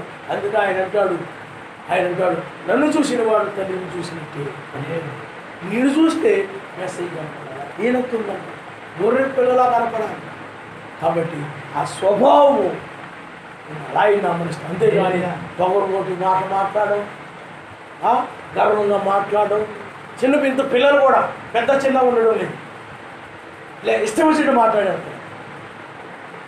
రోడ్డు మీద ఒకరు వెళ్తున్నారు, పెద్ద ఆయన వెళ్తుంటే కుర్రడి చేశాడంటే గోడ మీదకి ఎక్కేసి జాంకాయలు అయిపోతుంది. బాయ్ చూస్తే తిడతారు, ఏం చెప్పని అంటే ఎలవయా నువ్వు చెప్పాల్సింది వాళ్ళు అన్నాడు. అంటే దాని అర్థం ఏంటి చెప్పండి, పొగరు, గర్వం. అది ఎలా మాట్లాడాలి కూడా వాళ్ళకి. అందువల్ల మనం అలాగ మాట్లాడేవారు ఆయన రాజ్యంలో ప్రవేశించరు. వినయముగా, మంచిగా, గౌరవంగా, వాళ్ళు ఎలాంటి వాడినప్పుడు కూడా గౌరవముగా నువ్వు మాట్లాడాలి. ఆయన నమస్కారం. హల్లెలూయా, హల్లెలూయా. అంతేగాని వాళ్ళ సంగతి నేను తెలుస్తాను, వీళ్ళ సంగతి తెలియదు, ఆ యొక్క ఆ దుందుడు తనతో ఉండకూడదు. అందుకని ప్రపంచం నాశనం ఉండడానికి కారణం ఏంటంటే రెండే రెండు. ఒకటి దుందుడు తనం, తొందరపాటుతనం ఒకటి. రెండవది అందుకని ఎక్కడ తొందరపాటుతనం పెరిగిపోయింది ప్రపంచంలో. రాజకీయ నాయకుల్లో అందరిలో కూడా తొందరపాటుతనం పెరిగిపోయింది. అలాగే ఈ యొక్క టెక్నాలజీ పెరిగిపోయింది. అందుకని తొందరపాటుతనము, టెక్నాలజీ రెండు తోడవడం వలన, ఆ తొందరపాటుతనము, టెక్నాలజీ రెండు తోడవడం వలన ఏమవుతుంది చెప్పండి, మూడవ ప్రపంచ యుద్ధానికి దారి తీస్తుంది. టెక్నాలజీ కూడా అదే అణుబాంబులు తయారీ, గుందుడుతనం, తొందరపడతాం అంటే ఏంటి, వెనక ముందు ఆలోచించుకుంటాం. అందుకని మనం ఎప్పుడు కూడా ఏదైనా మాట్లాడబోయే ముందు కానీ, ఏదైనా పని చేయబోయే ముందు కానీ, ఎవరితో మాట్లాడబోయే ముందు కానీ కనిపెట్టాలి ప్రార్థన. అది మీ జీవితంలో లేకపోతే మాత్రం చిక్కులు పెడతారు, సాతానుకు దొరికిపోతారు, దుష్టుడికి దొరికిపోతారు. అందువల్ల మీరు మాట్లాడబోయే ముందు, నాయన ఇప్పుడు ఫలాని వాళ్ళతో నేను ఇప్పుడు నేనున్నాను, వాక్యం చెప్పడానికి వచ్చే ముందు, నాయన ఇప్పుడు ఈ వాక్యం చెప్పడానికి నాయన మీరే మాట్లాడుతున్నారు, ఏం మాట్లాడాలో నాకు తెలియదు, మీ ఆత్మ ద్వారా మీరే బయలుపరిచి మాట్లాడండి, మీరే తెలియచేయండి. ఎవరికి ఏం కావాలో నీకు తెలుసు నాయన, ఎవరితో ఏం మాట్లాడాలో నీకు తెలుసు నాయన, నాకేమి తెలియదు నాయన. నన్ను నేను తగ్గించుకొని ఆయనకు అప్పగిస్తాను, ఆయన హెచ్చిస్తాను. అందుకని మనం ఎప్పుడు అలాగే మనం ఎవరితో మాట్లాడబోయేటప్పుడు కానీ, ఎవరితో ఏదైనా చెప్పబోయే ముందు కానీ, లేకపోతే ఏదైనా చేయబోయే ముందు కానీ, ఏదైనా పని చేయబోయే ముందు కానీ, ప్రతి విషయంలో కూడా ప్రార్థన అనేది చాలా ప్రాముఖ్యం. అది అయిన తర్వాత మన కృతజ్ఞతాస్థుతులు చెల్లించాలి. అందుకని ఎవరితో మాట్లాడేటప్పుడు ఆయన నాలో ఏమైనా దోషాలు, మాటల్లో దోషాలు, పొరపాట్లు ఆ తప్పులు ఉన్నట్లయితే నేను మరలా నాయన ఈ రాజ్యానికి నాయన అవి అడ్డుగా అయిపోతాయి, నన్ను క్షమించు నాయన. అలాగే నేను వాక్యం చెప్పిన తర్వాత కూడా, ఎందుకంటే ఇంతకు ముందు మీద నాకు కొంచెం జ్ఞాపకం శక్తి తొక్కుతాం, ఎందుకంటే 50 సంవత్సరాలకు వచ్చేస్తాం. 1969 50 దాటిపోయి, అందువల్ల కొన్నిసార్లు పొరపాట్లు వచ్చేస్తుంటాయి. రెండాం గారు కూడా ఏదంటారు, నేను వయసు పైబడిపోతున్నది కనుక ఇంతకుముందు వల్ల నేను జ్ఞాపకం ఉంచుకోలేను, అందువల్లే కొన్ని లేఖనాలు నేను రాసుకుంటూ ఉన్నాను. అవి పొరపాట్లు కొన్నిసార్లు అందుకనే కొన్ని ఆ యొక్క ఏలియా దినాల్లో ఒక విషయంలో ఆయన పొరపాటు చెప్తారు. కాబట్టి ఎందుకు ఈ మాట చెప్తున్నానంటే, ఆ తర్వాత కూడా నన్ను క్షమించిన ఆయన అవి ఉద్దేశంలో కాదు, పొరపాటు జరిగింది. అలాగే మనం కూడా ఎవరి విషయంలోనైనా కానీ మీరు ఏదైనా మాటల విషయంలో తొందరపడి ఏదో జారిపోయి లేకపోతే రకరకాలుగా ఉన్నప్పటికీ మీరు మరలా ఆయన సన్నిధికి వెళ్ళాలి. నిజమే, నేను ప్రార్థించుకోకుండా నేను వెళ్ళాను, మాట్లాడాను, అది నా తప్పు, అది నా దోషము, అందువల్లే నా నోటి మాట ద్వారా అనేక లోపాలు వచ్చాయి, పొరపాట్లు వచ్చాయి, నన్ను క్షమించిన ఆయన ఆజ్ఞలు మీరిపోయావు కాబట్టి మాట ఎందు క్రియ ఎందు కనుక మీరు ప్రార్థించుకో, అది కూడా వాక్యం, అది కూడా పాపమే, అది ఆజ్ఞ, బైబిల్ చెప్తూ ఉంది. కాబట్టి ఎవరితోనే మాట్లాడబోయే ముందు భయం ఉండాలి నీకు. అందుకని భయముతోనూ సాత్వికతోనూ సమాధానంగా, అది ఎక్కడ పొరపాటు చెప్తానో, ఎక్కడ తప్పు చెప్తానో నోరు జారి మరి నేను ఎక్కడ మరి వాక్యాన్ని వ్యతిరేకంగా మాట్లాడితే అది గొడవైపోయి మరి ప్రమాదం అయిపోద్దేమో, నాయన మీరే సహాయం చేయండి అని నేను ఆ విధంగా ప్రార్థన చేయలేదు, నన్ను క్షమించిన ఆయన, ఆ మాట మీరిపోయాను ఆయన. ఆ విధంగా మీ జీవితంలో అవి ఉండాలి. అప్పుడు మీలో పోగిన మాటలు బయటికి రావు, ఆయనే మాట్లాడతాడు. మీ సరసోక్తులు బయటికి రావు, పూత మాటలు బయటికి రావు. ప్రతి విషయంలో బయటికి వెళ్తున్నా, లోపలికి వెళ్తున్నా, అవును క్షణము కూడా ప్రతి విషయంలో ప్రార్థన చేసుకుంటున్నా. అప్పుడు నిత్య ప్రార్థన అయిపోతుంది. చాలాసార్లు చెప్పడం జరిగింది మీకు, ఇది మీరు పాటించకపోతే ఎవరు ఏం చేయలేదు, మీరు చిక్కులు పెడతారు. చెప్పడం జరుగుతుంది. మీరు పరిశుద్ధాత్మ ఆ మాట పట్టుకున్న పరిశుద్ధాత్మ ఉందని దాని గుర్తు ఏమిటంటే, లోబడుతూ ఉన్నప్పుడు పరిశుద్ధాత్మ లెక్క. విని అర్థమైనంత మాత్రమే పరిశుద్ధాత్మ ఉంటే కాదు. చాలామంది వింటారు, అర్థం చేసుకునేవాళ్ళు కూడా ఉంటారు, కానీ విని దాన్ని గైకొనినప్పుడే అది మంచి నేలలో పడినట్టు లెక్క. 4 హృదయాల్లో పడ్డాయి, కానీ 3 హృదయాల్లో ఫలించలేదు, 4వ హృదయంలో ఫలించింది. కాబట్టి నీవు ఈ వాక్యం విన్నావు ఇంతకుముందే, కానీ నువ్వు దాన్ని అనుసరించడం లేదు. దాన్ని అనుసరించాలి. దాని విషయంలో అనుసరించకపోతే నాయన నన్ను క్షమించు నాయన, నేను ప్రార్థన చేసుకోకపోవడం వలని నేను ఈ విధంగా నేను నీ అంటే నన్ను తగ్గించుకొని నీవే మాట్లాడు నాయన, ఇదిగో పని చేయబోతుంటే నేను కాదు చేసి నీవే చేయి నాయన అని నేను నీకు అప్పగించకపోవడం వల్లే. ప్రతి దానిని మనం ప్రార్థన చేసి ఆయనకి అప్పగించి వెళ్ళాలి. ఇప్పుడు బయటకు వెళ్తున్నాం అనుకోండి, ఏదైనా కొనడానికి వెళ్తున్నాం, నాయన నీ వాక్య వ్యతిరేకమైన ఏది కూడా నేను కొనకుండా ఉండడానికి సహాయం చేయండి, మీరే మాట్లాడండి. నేను ఏదో కూడా అటు ఇటు మాట్లాడి లేకపోతే ఏదైనా బెడబెట్టేసి వాళ్ళది ఏదైనా నేను తక్కువ కొనేసి వాళ్ళది ఎక్కువ డబ్బు నా దగ్గర ఉండిపోయేలా ఉండకుండా సహాయం చేయండి. అవి ప్రతి విషయంలో ప్రార్థన చేసుకోవాలి. ప్రార్థన జీవితం లేకపోతే సాతానుడు ప్రవేశిస్తాడు. వాడికి కావాల్సింది అదే, ప్రార్థన చేయకుండా ఉండడమే కావాలండి.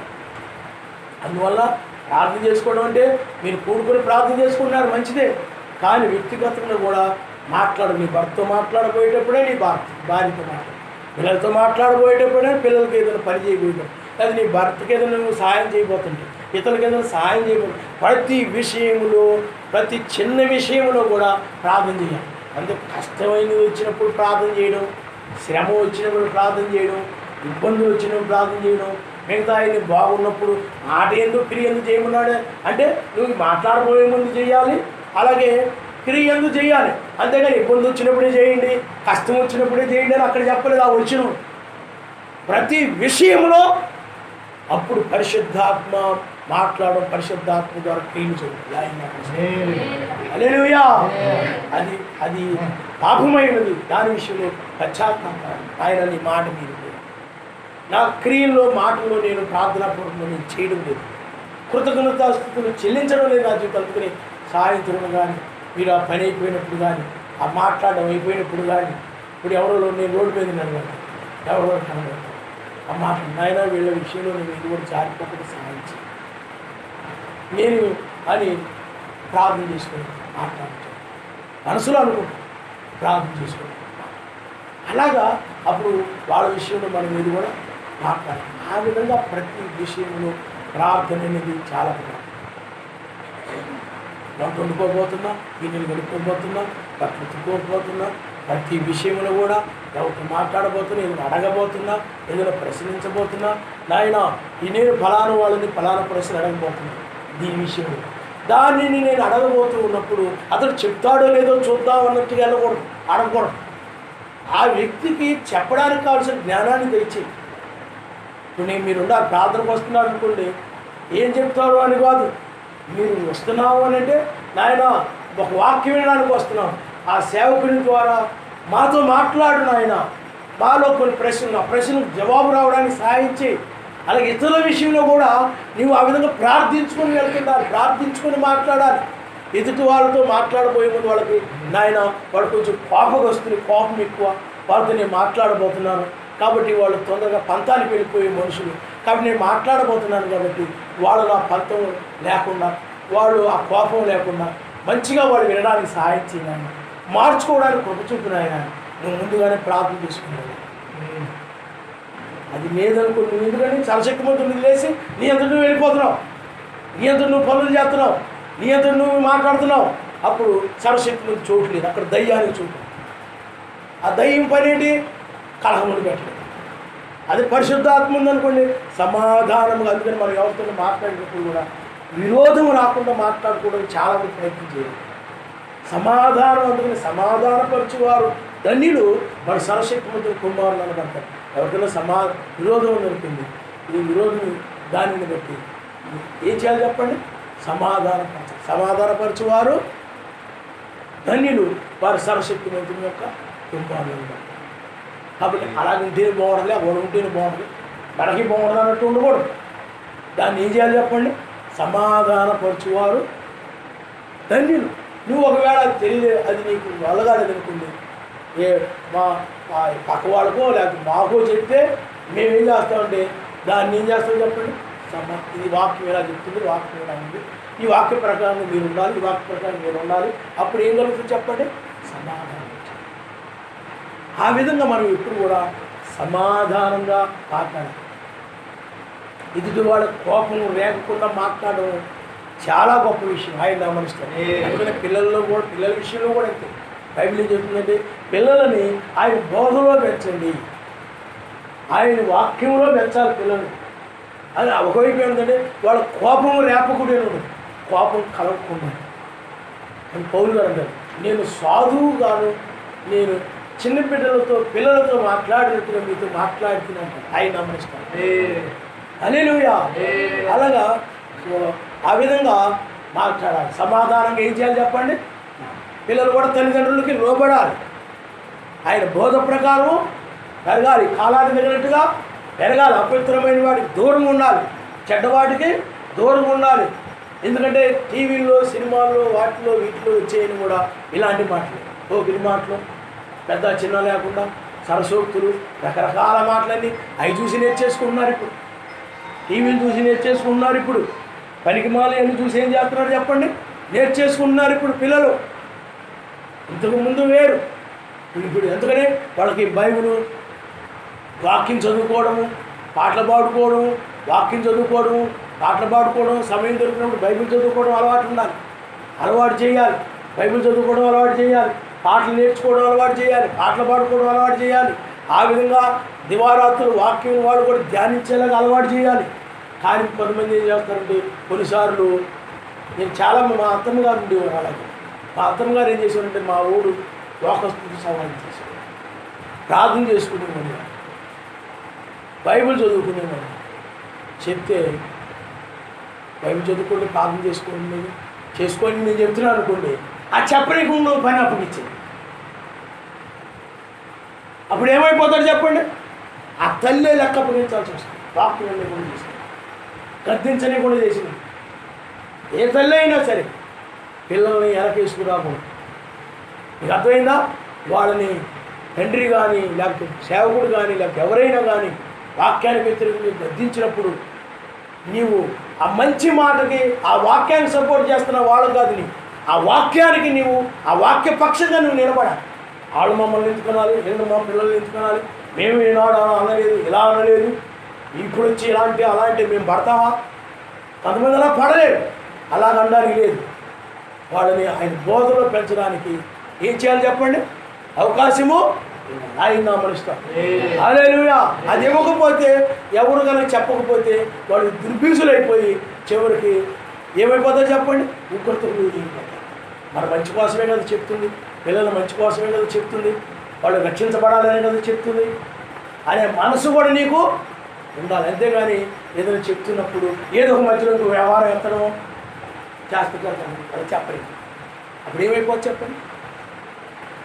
ఆ పిల్లలకి చెప్పలేకుండా చేసినందుకు తల్లిది బాధ్యత, తల్లి నేరస్తురాలు.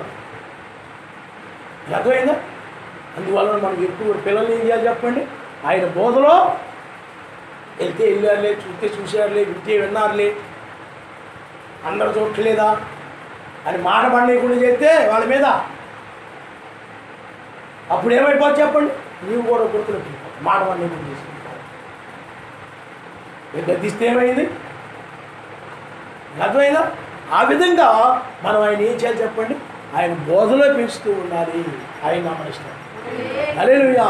అలా ప్రేమించేటప్పుడు వాళ్ళని మరలా ప్రేమించాలి. అందువలన ఇక్కడ పోకిరి మాటలు కానీ సరసోక్తులు కానీ అలాంటివి ఏమీ లేకుండా చూడాలి. మరలా అలాగే పిల్లరా ఇచ్చి వారు ఆ యొక్క సరసోక్తులు, ఆ తర్వాత విగ్రహారాధికులు, అపవిత్రులు,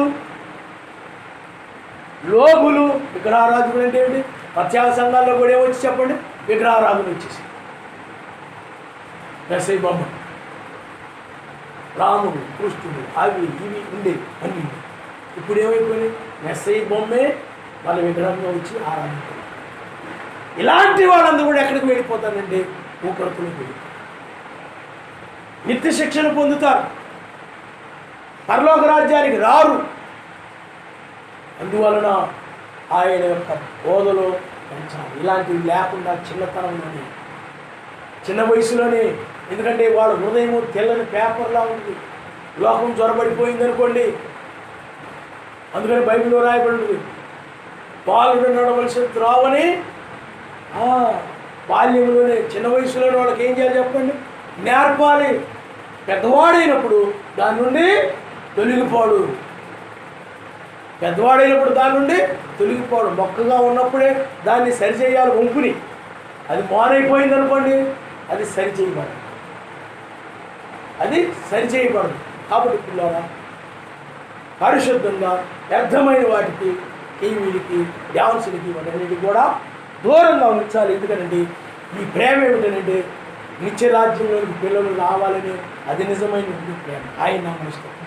ఆ ప్రేమ నీకు పిల్లలను ప్రేమిస్తున్నాడు. ఆ పిల్లలు కూడా పవిత్రులుగా జీవించాలి, నీతిమంతులుగా జీవించాలి, పరలోక రాజ్యానికి రావాలి. అది నిజమైనటువంటి ప్రేమ. ఆయన నామనిస్తాం. హల్లెలూయా, హల్లెలూయా. అలాగే కొలసీలకు రాసిన పత్రిక ఒకసారి మనం చూద్దాం. కొలసీలకు రాసిన పత్రిక 3వ అధ్యాయము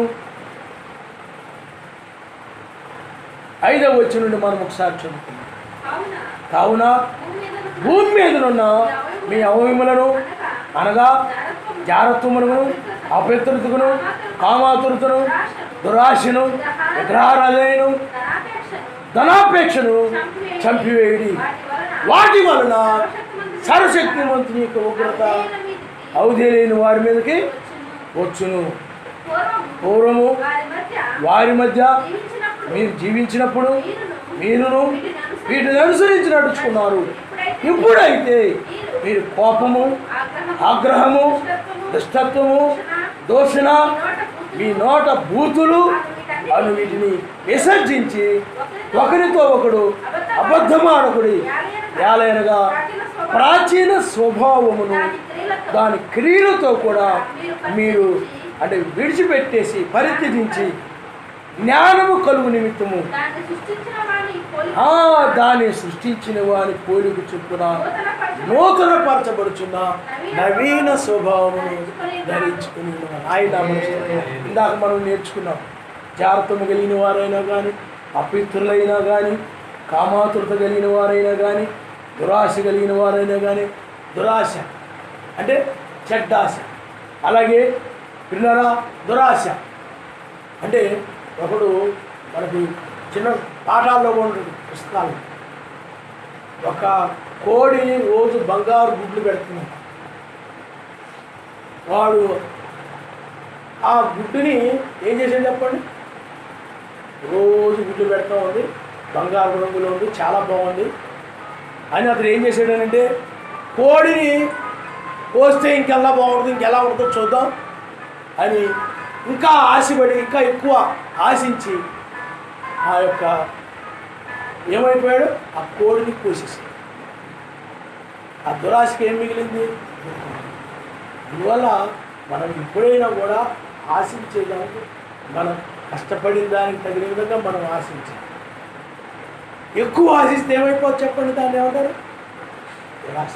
ఆయన మన ప్రతిఫలాన్ని ఎప్పుడు కూడా మనం తగినట్టుగా మనం ఆశించాలి, అంతేగాని ఎక్కువ ఆశించినట్లయితే అందువల్ల మనం ఎప్పుడు కూడా దురాశ కలిగి ఉండకూడదు.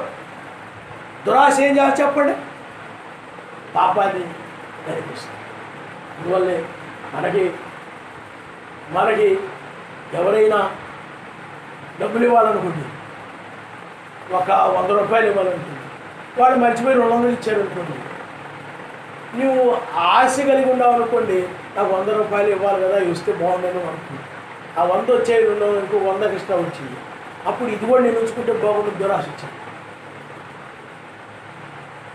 వెంటనే దాన్ని ఏం చేయాలి చెప్పండి? దురాశ ఎదురు. ఎందుకంటే అది మీకు చెందింది కాదు, దాన్ని మరలా తిరిగి ఆడదానికి అర్థమైందా? దాన్ని దురాశ అంటే చెడ్డాశ. అలాగే చెడ్డాశను కలిగి ఉండకూడదు. ఇతరులు మనకు కావాలి, ఇతరులకు ఆశించడం అది ఏమిటి చెప్పండి? మన కష్టానికి తగిన ప్రతిఫలమే తప్ప ఏది నువ్వు ఆశించిన ఏమైపోయి చెప్పండి? దురాశ. ఆ తర్వాత విగ్రహారాధనను, ధనాపేక్షను మీరు చంపేది. ఆపేక్ష, ధనవంతులు పరలోక రాజ్యానికి చేయాలనే మాట కరెక్టే, అది పక్కన పడి అసలు ఆపేక్ష చంపేయమన్నాడు. నేను డబ్బు బాగా సంపాదించాలి, నేను బాగా ధనవంతుడు అవ్వాలి, డబ్బు బాగా సంపాదించాలి, నేను నా కుటుంబాన్ని నేను బాగా చూసుకోవాలి, నా పిల్లల్ని మిగతా వాళ్ళలాగా వీళ్ళ బాధపడకూడదు, నేను వాళ్ళకంటే నేను గొప్పగా నన్ను నా కుటుంబాన్ని నేను బాగా చూసుకోవాలి, అప్పుడు డబ్బు ఉంటేనే కదా ఇవన్నీ ఉండేది అని ధనాపేక్ష నీకు ఉండకూడదు. ఆపేక్షలు కూడా బైబిల్ ఏం చెప్తుందంటే, ఈ లోకంలోకి మనం ఏమీ తీసుకుని రాలేదు, ఈ లోకంలోకి మనం ఏమీ తీసుకొని వెళ్ళలేము, అన్న వస్త్రము కలిగిన వారమై మనం తృప్తితో ఉంది. ఈరోజు ఇప్పుడు మనకు అన్నం ఇచ్చాడా, దాంతో తృప్తి పడాలి. వస్త్రం ఇచ్చాడా, తృప్తి పడాలి, మంచి బట్టలు ధరించాలి. ఆహారం ఇచ్చాడు, దాన్ని బట్టి తృప్తిగా ఉండాలి. అవి ఉన్నందుకే అవి ఉన్నా కానీ మనిషి తృప్తి ఉండదు. మీకు అర్థమైందా? అవి ఉన్నా కానీ ఆహారం ఉందనుకోండి, అన్నం వస్త్రములు ఉన్నాయి అనుకోండి, వానిలే మనిషికి ప్రాణానికి కావాల్సిందేంటి? ప్రాణానికి కావాల్సిందేంటి? ఆహారం. శరీరానికి కావాల్సిందేంటి? వస్త్రాలు. కాబట్టి జీవి బ్రతకడానికి ఆ 2 కావాలి. అవి 2 ఉన్నాయి కదా, చాలే, ఇంకే మిగతా ఎందుకు అన్నట్టుగా ఉండాలి, తృప్తితో ఉండాలి. కానీ అవి ఉన్నా కానీ అది లేదు, ఇది లేదు, అది చేయడు, ఇది చేయడు, ఆ భర్త మీదో ఆళ్ళ మీదో ఏళ్ళ మీదో సరుగుతూ గొడుగుతూ తృప్తి లేదు. అర్థమైందా? అవి లేవు, ఇవి లేవు. అన్న వస్త్రాలతో మీరు అవి కలిగి ఉండగానే పనులు అవి ఉంటే చాలు అని అవి ఇస్తే ఎందుకంటే బ్రతకడానికి అవి ఆయన్ని మనం చాలునే అనుకుని ఏముండాలి చెప్పండి? తృప్తి పొంది ఉండాలి. ఆయన హల్లెలూయా. తృప్తి పొంది ఉండండి. ఈరోజు నీకు ప్రైస్ ఉంది, ఈరోజు నీవు కొనుక్కోవడానికి కూరగాయలే ఉన్నాయి, అవే కొనుక్కున్నావు, లేవు. అప్పుడు నువ్వేం చేస్తావు? ఇది ఇచ్చాడు చాలే నాయన, ఇది ఇచ్చిన స్తోత్రాలు ఆయన స్థుతించి అది పూజించు. అంతేగాని చికెన్ ఉంటే బాగుండు, మటన్ ఉంటే బాగుండు, అది ఉంటే బాగుండు, కూరైనా ఇదేంటి అంటే నీకేమి లేదు చెప్పండి, తృప్తి లేదు. ఏది ఉంటే దానితో ప్రతి దినము తృప్తి పొందాలి. ఆయన హల్లెలూయా. ఈరోజు పచ్చడి ఉంటే పచ్చడితోనే తృప్తి పడు, ఈరోజు అన్నం ఉండి మజ్జిగన్నంతోనే తృప్తి పొందు. ఆయన ఏది ఇస్తే, ఏ వస్త్రములు ఇస్తే, ఏది ఇస్తే, ఏమి ఇస్తే దానితో తృప్తి పొంది ఉండాలి తప్ప వాళ్ళకై ఉన్నాయి వీళ్ళకై ఉన్నాయి పక్క వాళ్ళ మీద వాళ్ళ మీద వీళ్ళ మీద పడి ఏడుస్తూ ఇంట్లో శోధించడం కాదు. ఉన్నదానితో నువ్వేం చేయాలి చెప్పండి, తృప్తి పొంది. హల్లెలూయా హల్లెలూయా. అలాగే ఆ విధంగా ధనాపేక్షను ఏం చేయాలండి, చంపివేయాలి. అందుకని బైబిల్ ఏం చెప్తుందంటే, బైబిల్ స్పష్టంగా చెప్తుందంటే నీ కొరకు కూర్చుకోవద్దు, ఇతరుల కొరకు చేయమని చెప్పేది బైబిల్. ఆయన నమ్మకం. హల్లెలూయా. నీ కొరకు కూర్చుకోవద్దు, భూమి మీద ధనం కూర్చుకుంటాడు, దాన్ని అమ్మి ఇతరులకు చేయండి. అందరూ ఆ విధంగా ఉండాలి. ఆయన నమ్మకం. అప్పుడు ఆ సమాజం ఎలా ఉంటుంది చెప్పండి, బైబిల్ ఏం చెప్తుంది చెప్పండి. ఆది సమాజం అదే చేసింది, ఆది సంఘం ఏం చేసింది చెప్పండి, అదే చేసింది. అందువల్ల మనం ఎప్పుడు కూడా తృప్తితో ఉండాలి, మనం కూర్చుకోకుండా ఇతరులకు మనం చేసిన వారం. హల్లెలూయా హల్లెలూయా. అలాగని మనం స్వామర్థనం కలిగి ఉండదు. అర్థమైందా? సోమరి ఎందాక నువ్వు నిద్రించదు, సోమరిపోతూ ఏమవుతాడనంటే దరిద్రుడు అవుతాడని. దరిద్రుడు అవుతాడనంటే అతడు ఏ కష్టపడి ఏ పని చేయడు, అప్పుడు సోమరిపోతుగా ఉంటాడు, అప్పుడు ఆత్మీయంగా దరిద్రుడు అవుతాడు. ఎందుకంటే సోమరిపోతనంలో సరిగా ప్రార్థన చేయడు, సరిగా ఏమీ చేయడు. అలాగే సోమరిపోతనంలో ఎప్పుడు చూసినా పంచాలు కట్టుకుంటుపోతాడు. అప్పుడు ఆ సోమరిపోతనం వల్ల ఏమవుతుంది చెప్పండి. అలాగే ఆత్మీయంగా ప్రార్థనలో వాటిల్లో అన్నింటిలో కూడా దరిద్రుడు అవుతాడు. రెండవది అతను కష్టపడి ఏమీ చేయడు కాబట్టి ఆ ఇంట్లోనూ కొంత అలాంటి పరిస్థితులు, ఇతరులకు కూడా సమాజంలో కూడా ఎవరికి ఏమి చేయడు కాబట్టి ఏ ప్రతిఫలాన్ని కూడా పొందడు. ఆ విధంగా కూడా దరిద్రుడు, ఆత్మీయంగా కూడా దరిద్రుడు. అందులో స్వామర్థనం ఉండకూడదు. స్వామరిపోతు కూడా పరలోక రాజ్యానికి రాడు.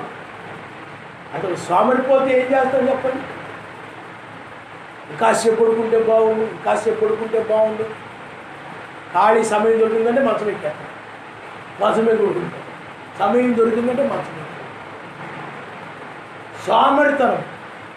అందువలన ఇలా మనము సోమరితనాన్ని మనము కలిగి ఉండకూడదు. ఆయన నమ్మలిస్తాడు. హల్లెలూయా. వాటి వల్ల సర్వశక్తిమంతుని ఉగ్రత అవిధేయుల మీదకు వచ్చును. పూర్వము వారి మధ్య జీవించినప్పుడు మీరును వాటిని అనుసరించి నడిచి తిరిగి. అన్నిల మధ్య ఉన్నప్పుడు మనం వాటిని బట్టి అనుసరించి నడిచాం. అపవిత్రత, అన్యాయము, ధనాపేక్ష, ఆ దురాశ ఇవన్నీ మనమే కలిగి ఉన్నాం. అయితే అవి కలిగి ఉన్న వారందరి మీద సర్వశక్తిమంతుని ఉగ్రత వచ్చేది. మనము కూడా ఒకప్పుడు ఆ ఉగ్రతలో ఉన్నాం. కానీ ఆయన మహాకృప చేత ఆయన రక్తమును చిందించి ఇప్పుడు ఉగ్రతను తప్పించుకు కొడుకై ఈ తెల్లవారుజామున ఉదయం చిత్రముగా ఆయన ఉన్నాడు. కాబట్టి ఇప్పుడు నీలో అలాంటివన్నీ కనుక విడిచిపెట్టకపోయినట్టయితే, నీలో కనుక అవి లేకుండా నీ హృదయం కనుక శుభ్రంగా కనుక లేకపోయినట్లయితే నీవు ఆయన రాజ్యంలో ప్రవేశించలేవని బైబిల్ చెప్తుంది. ఆయన హల్లెలూయా హల్లెలూయా. అందుకని ఆయన ఏం చెప్తున్నాడంటే, పూర్వం వారి మధ్య జీవించినప్పుడు మీరును వీటిని అనుసరించి నడుస్తుంది. ఇప్పుడైతే మీరు కోపమును, ఆగ్రహమును, ఉగ్రుడైపోతుంటాడు చిన్నదానికి. అందుకని విలువ ఉండదు దానికి. ప్రతిదానికి ఉగ్రుడైపోయాడు అనుకోండి, ఈ మనిషికి తెలియదు, ఈ స్వభావం తెలియదు. ఏదైనా పూర్తిగా ఆలోచించకముందే పూర్తిగా లేచిపోతుంటాడు. ఈ స్వభావం తెలియదు, ధోరణ వచ్చాడు. ఆ ధోరణ వచ్చేసి మాట వినదు, లోబడదు. అందువల్ల నువ్వు ఎప్పుడు కూడా ఏం చేయాలంటే ప్రతి కోపము, మానము, ఆగ్రహమును విడిచిపెట్టుకున్నట్టు బైబిల్. ప్రతి చిన్నదాని కాదు, లోపములకు ముందు మనము చెప్పాలి. అది చేయనప్పుడు దాన్ని ఏం చేయాలి చెప్పండి, కోపం. హల్లెలూయా. అది ఎలా చేయాలో వాళ్ళకి తెలీదు. నువ్వు చెప్పకుండానే కోపడిపోయావు అనుకోండి, ఉపయోగం ఉండదు. అందుకని సర్వశక్తిమంతుడికి ఎక్కువ తప్పుడు ఎలా నడవాలో ఎలా నడవకూడదు అన్నీ ముందు చెప్పి అప్పుడు నడవనప్పుడు కోపగించుకొని ఆయన శపించేసి ముందు నువ్వు చెప్పాలి. పొలంలో పని ఉందనుకోండి, పొలంలో పని చేయండి, వెళ్ళండి అంటే వెళ్తారు, తప్పు చేసేస్తారు, వెళ్ళి ఆ యజమాని కోపడిపోతారు. ఉపయోగం పని ఈరోజు ఇది పని, మీరు మొక్కల చుట్టూ గడ్డి తీసేయండి, లేకపోతే మీరు ఇలాగా రాళ్ళని నీరేసేయండి. అది వివరంగా చెప్పాలి. అవన్నీ కూడా ఒక మూలం వేసేయండి, ఏమి లోపం లేకుండా చూడండి. ముందు వివరంగా చెప్పాలి. అది చేయనప్పుడు, దానికి లోబడినప్పుడు నువ్వు కోపం వచ్చుకోవాలి. ఆయన ఎలా ఏం చేయాలో చెప్పకుండా, ఎలా చేయాలో చెప్పకుండా కోపడిపోతే లోకు అయిపోతాయి, విలువ ఉండదు, గౌరవం ఉండదు. కాబట్టి అందువలన మనం ఎప్పుడు కూడా ప్రతి చిన్నదానికి కోపడిపోకుండా, ఆగ్రహపడిపోకుండా, అవసరమైనప్పుడు మాత్రమే. మీకు అర్థమైందా? అలాంటి సమయంలో పిల్లలు కానీ ఎవరి విషయంలోనే కానీ ఆ యొక్క కోపము కలిగి ఆయన అంతే తప్ప. అందుకనే కోపమును విడిచిపెట్టు, కోపపడు. బైబిల్ అంటే కోపపడు కానీ పాపము చేయకూడదు కూడా. ఇప్పుడు నీవు వాళ్ళకి ఏమి చెప్పకుండా కానీ కోపడిపోతే నీదే పాపం. అర్థమైందా? అది పాపం అయిపోతుంది. అందుకని వాళ్ళు కూర్చోబెట్టి బైబిల్ ఇది, వాక్యం ఇది, బైబిల్ ఆ యొక్క బైబిల్ మీరు చదవండి, సామెతల మీరు చదవండి, నాకు ఈరోజు దీన్ని మీరు బాగా చదివి దీన్ని ఇలాంటి అధ్యాయాన్ని చదవండి. పిల్లలకి ఆ చదువుకునేలాగా వాళ్ళు పురిగొల్పాలి. బాగా చదివినప్పుడు పురిగొల్పాలి. బైబిల్లో అదే మాట రాయబడింది, మీరు బాగా చదివారు, బాగా చదువుతున్నారు అని వాళ్ళందరూ కూర్చోబెట్టి పాటలు నేర్చుకునేలాగా, లేకపోతే బైబిల్ చదువుకునేలాగా ఆ విధంగా వాళ్ళని బాగా పురిగొల్పాలి. బాగా చదువుతున్నారు, బాగా ప్రార్థన చేస్తున్నారు, బాగా అని మనం పురిగొల్పాలి. కానీ వాళ్ళని మీరు ఇదేం చేయడం అదేం చేయడం అనడం వల్ల ఏమైపోతుందో చెప్పండి. అందువల్ల మీరు ఒకరినొకరు ఏం చేయాలి? పురుగొలుపుకోవాలి. ఏం చేయాలి? బైబిల్లో అదే ఉంది, ఒకరినొకరు పురుగొలుపుకోవాలి. ఎవరైనా కొద్దిగా ప్రార్థన సరిగ్గా చేయలేకపోవచ్చు. ఇప్పుడు మనం ఆటలాడే వాళ్ళని మనం అవి లోక సంబంధం. ఒక రన్నింగ్ రేస్ ఉందనుకోండి, అది కొంత దూరం పరిగెడి ఓడిపోతాం. నేను ముందే చెప్పేశాను నువ్వు ఓడిపోతావని, నాకు తెలుసు అని మనం ముందుగానే సాధించని ప్రారంభించకూడదు. నువ్వు బాగానే పరిగెత్తావు, బాగా నీ ప్రయాసం చేసావు, ఈసారి ఇంకా బాగా పరిగెత్తావు, ఈసారి ఇంకా నువ్వు చెయ్యి. అలాగే మనం ఏం చేయాలండి? ఒకరినొకరు ఏం చేయాలి చెప్పండి? పురుగొలుపుకుంటూ ఉండాలి. ఆయన నామమున హల్లెలూయా, హల్లెలూయా. ఆ తర్వాత చూడండి, కోపమును ఆగ్రహమును విడిచిపెట్టుము, దుష్టత్వమును. అందుకని మనం ఎప్పుడు కూడా ఇతరుల గురించి మనం మంచిగా ఆలోచన చేయాలి, మంచిగా మాట్లాడాలి. ఇతరుల గురించి నువ్వు ఎప్పుడు కూడా ఏం చేయాలి? బ్రహ్మంగా అయితే చెప్పాడు, తప్పులు పట్టాలని చూస్తే, ఎదుటి వాళ్ళలో తప్పులు పట్టాలని చూస్తే సాతానుడు నీకు 100 తప్పులు చూపిస్తాడు. అందుకనే పరిచయులు సర్దుయిపోయిన వాళ్ళందరూ కూడా మాటలు ఏం తప్పులు దొరుకుతాయా, ఆయన ఏం తప్పులు దొరుకుతాడా ఏంటో చూద్దాం అని పరిశీలించాడు. కొంతమంది ఏమో విని నేర్చుకోవడానికి వచ్చిన వాళ్ళు ఉన్నారు. ఆయన ఏం చెప్తాడు దాన్ని విని అనుసరిద్దాం అనుకుని వచ్చిన ఆ తప్పులు పట్టే వాళ్ళందరూ కూడా విడిచిపెట్టారు. అందులో ఇంట్లోనే అస్తమానం మనం ఏం చేయకూడదు చెప్పండి? ఏదోగా పట్టుకోవడం కాకుండా నేర్చుకునేలాగా చేయాలి. ఆయన తప్పు ఇది ఇలాగ చేయాలి, అలాగ చేయాలని ఈ చివరి టైంలో మీరు, అందుకని చిన్న బిడ్డలు బట్టి వారిది ఆయన రాజ్యం అని బైబిల్ చెప్తాను. చిన్నపిల్లల మనసు కలిగి ఉండాలి. ఆయన నామమున హల్లెలూయా, హల్లెలూయా. దుష్టత్వమును, అందుకని దుష్ట స్వభావం. అందుకని నాబాలు గురించి చూడండి, మేలు చేసే స్వభావం కాదు, కీడు చేసే స్వభావం. అలాంటి పరిస్థితుల్లో దావీదు చాలా కష్టాల్లో ఉండి ఆ యొక్క మనుషులను పంపిస్తే కనికరపడాల్సిన దానికి బదులుగా దుష్ట స్వభావాన్ని చూపించాడు. మీకు అర్థమైందా? చెడు స్వభావాన్ని ప్రదర్శించాడు. మనం ఎప్పుడు కూడా కనికరమైన, జాలి, కనికరం కలిగిన మనసులు, అది మంచి మనసు అంటారు. పాపుల పట్ల కానీ, దుష్టుల పట్ల కానీ, అలాగే సమాజంలో పట్ల కానీ మనం జాలి కలిగి, దయ కలిగి ఏదైనా మాట్లాడాలి. అందుకని లోపల ఏదో ఒక దురాలోచన, అసూయ, క్రోధము, కక్ష పెట్టుకొని అవి ఎప్పుడు కూడా మాట్లాడాలి. దయగలి, ఎందుకంటే మెసేజ్ మాటల్లో దయ ఉంది. దయతో మాట్లాడారు, జాలితో మాట్లాడారు, కనికరంతో ఆయన మాట్లాడారు. కానీ సౌలు రాజు ఏం చేసి చెప్పండి? కక్షతో వ్యవహరించాడు. కక్ష వల్ల కూడా కలహం వచ్చేస్తుంది, గర్వం వల్ల కూడా అదే అసూయ. దావీదును చూస్తే ఉడికిపోతున్నాడు, దావీదుని పొగిడితే తట్టుకోలేకపోయాడు, దావీదు గురించి ఎవరు మంచిగా మాట్లాడితే తట్టుకోలేకపోయాడు. దావీదుతో ఎవరైనా మాట్లాడితే దావీదు చుట్టూ చేరి స్తోత్రాలను తట్టుకోలేకపోయేవాడు. అందరూ తన చుట్టే తిరగాలని, తనకే జేజేలు పలకాలని, తనే రాజుగా ఉండాలని ఆ యొక్క స్వభావం కలిగినప్పుడు అసూయ ఉంటుంది. నాకంటే ఇతరులు గొప్పగా ఉండాలనుకున్నప్పుడు నీకు అసూయ ఉండదు. నాకంటే ఇతరులు బాగా ప్రార్థన చేయాలి, ఉన్నతంగా ఉండాలని నీలో అసూయ ఉండదు. వాళ్ళకంటే నేను గొప్పగా ఉండాలి, నేను గొప్ప అనిపించుకోవాలి అని ఉందనుకోండి, నీలో ఇతరులను చూస్తే నువ్వు తట్టుకోలేకపోతుంది. మంచిగా ఉన్నా, మంచిగా మాట్లాడినా లాగు ఉడిగిపోతుంటుంది. అప్పుడు నీలో ఆ యొక్క సౌలు లాంటి స్వభావం వచ్చేస్తుంది. చాలా ప్రమాదం అన్నమాట.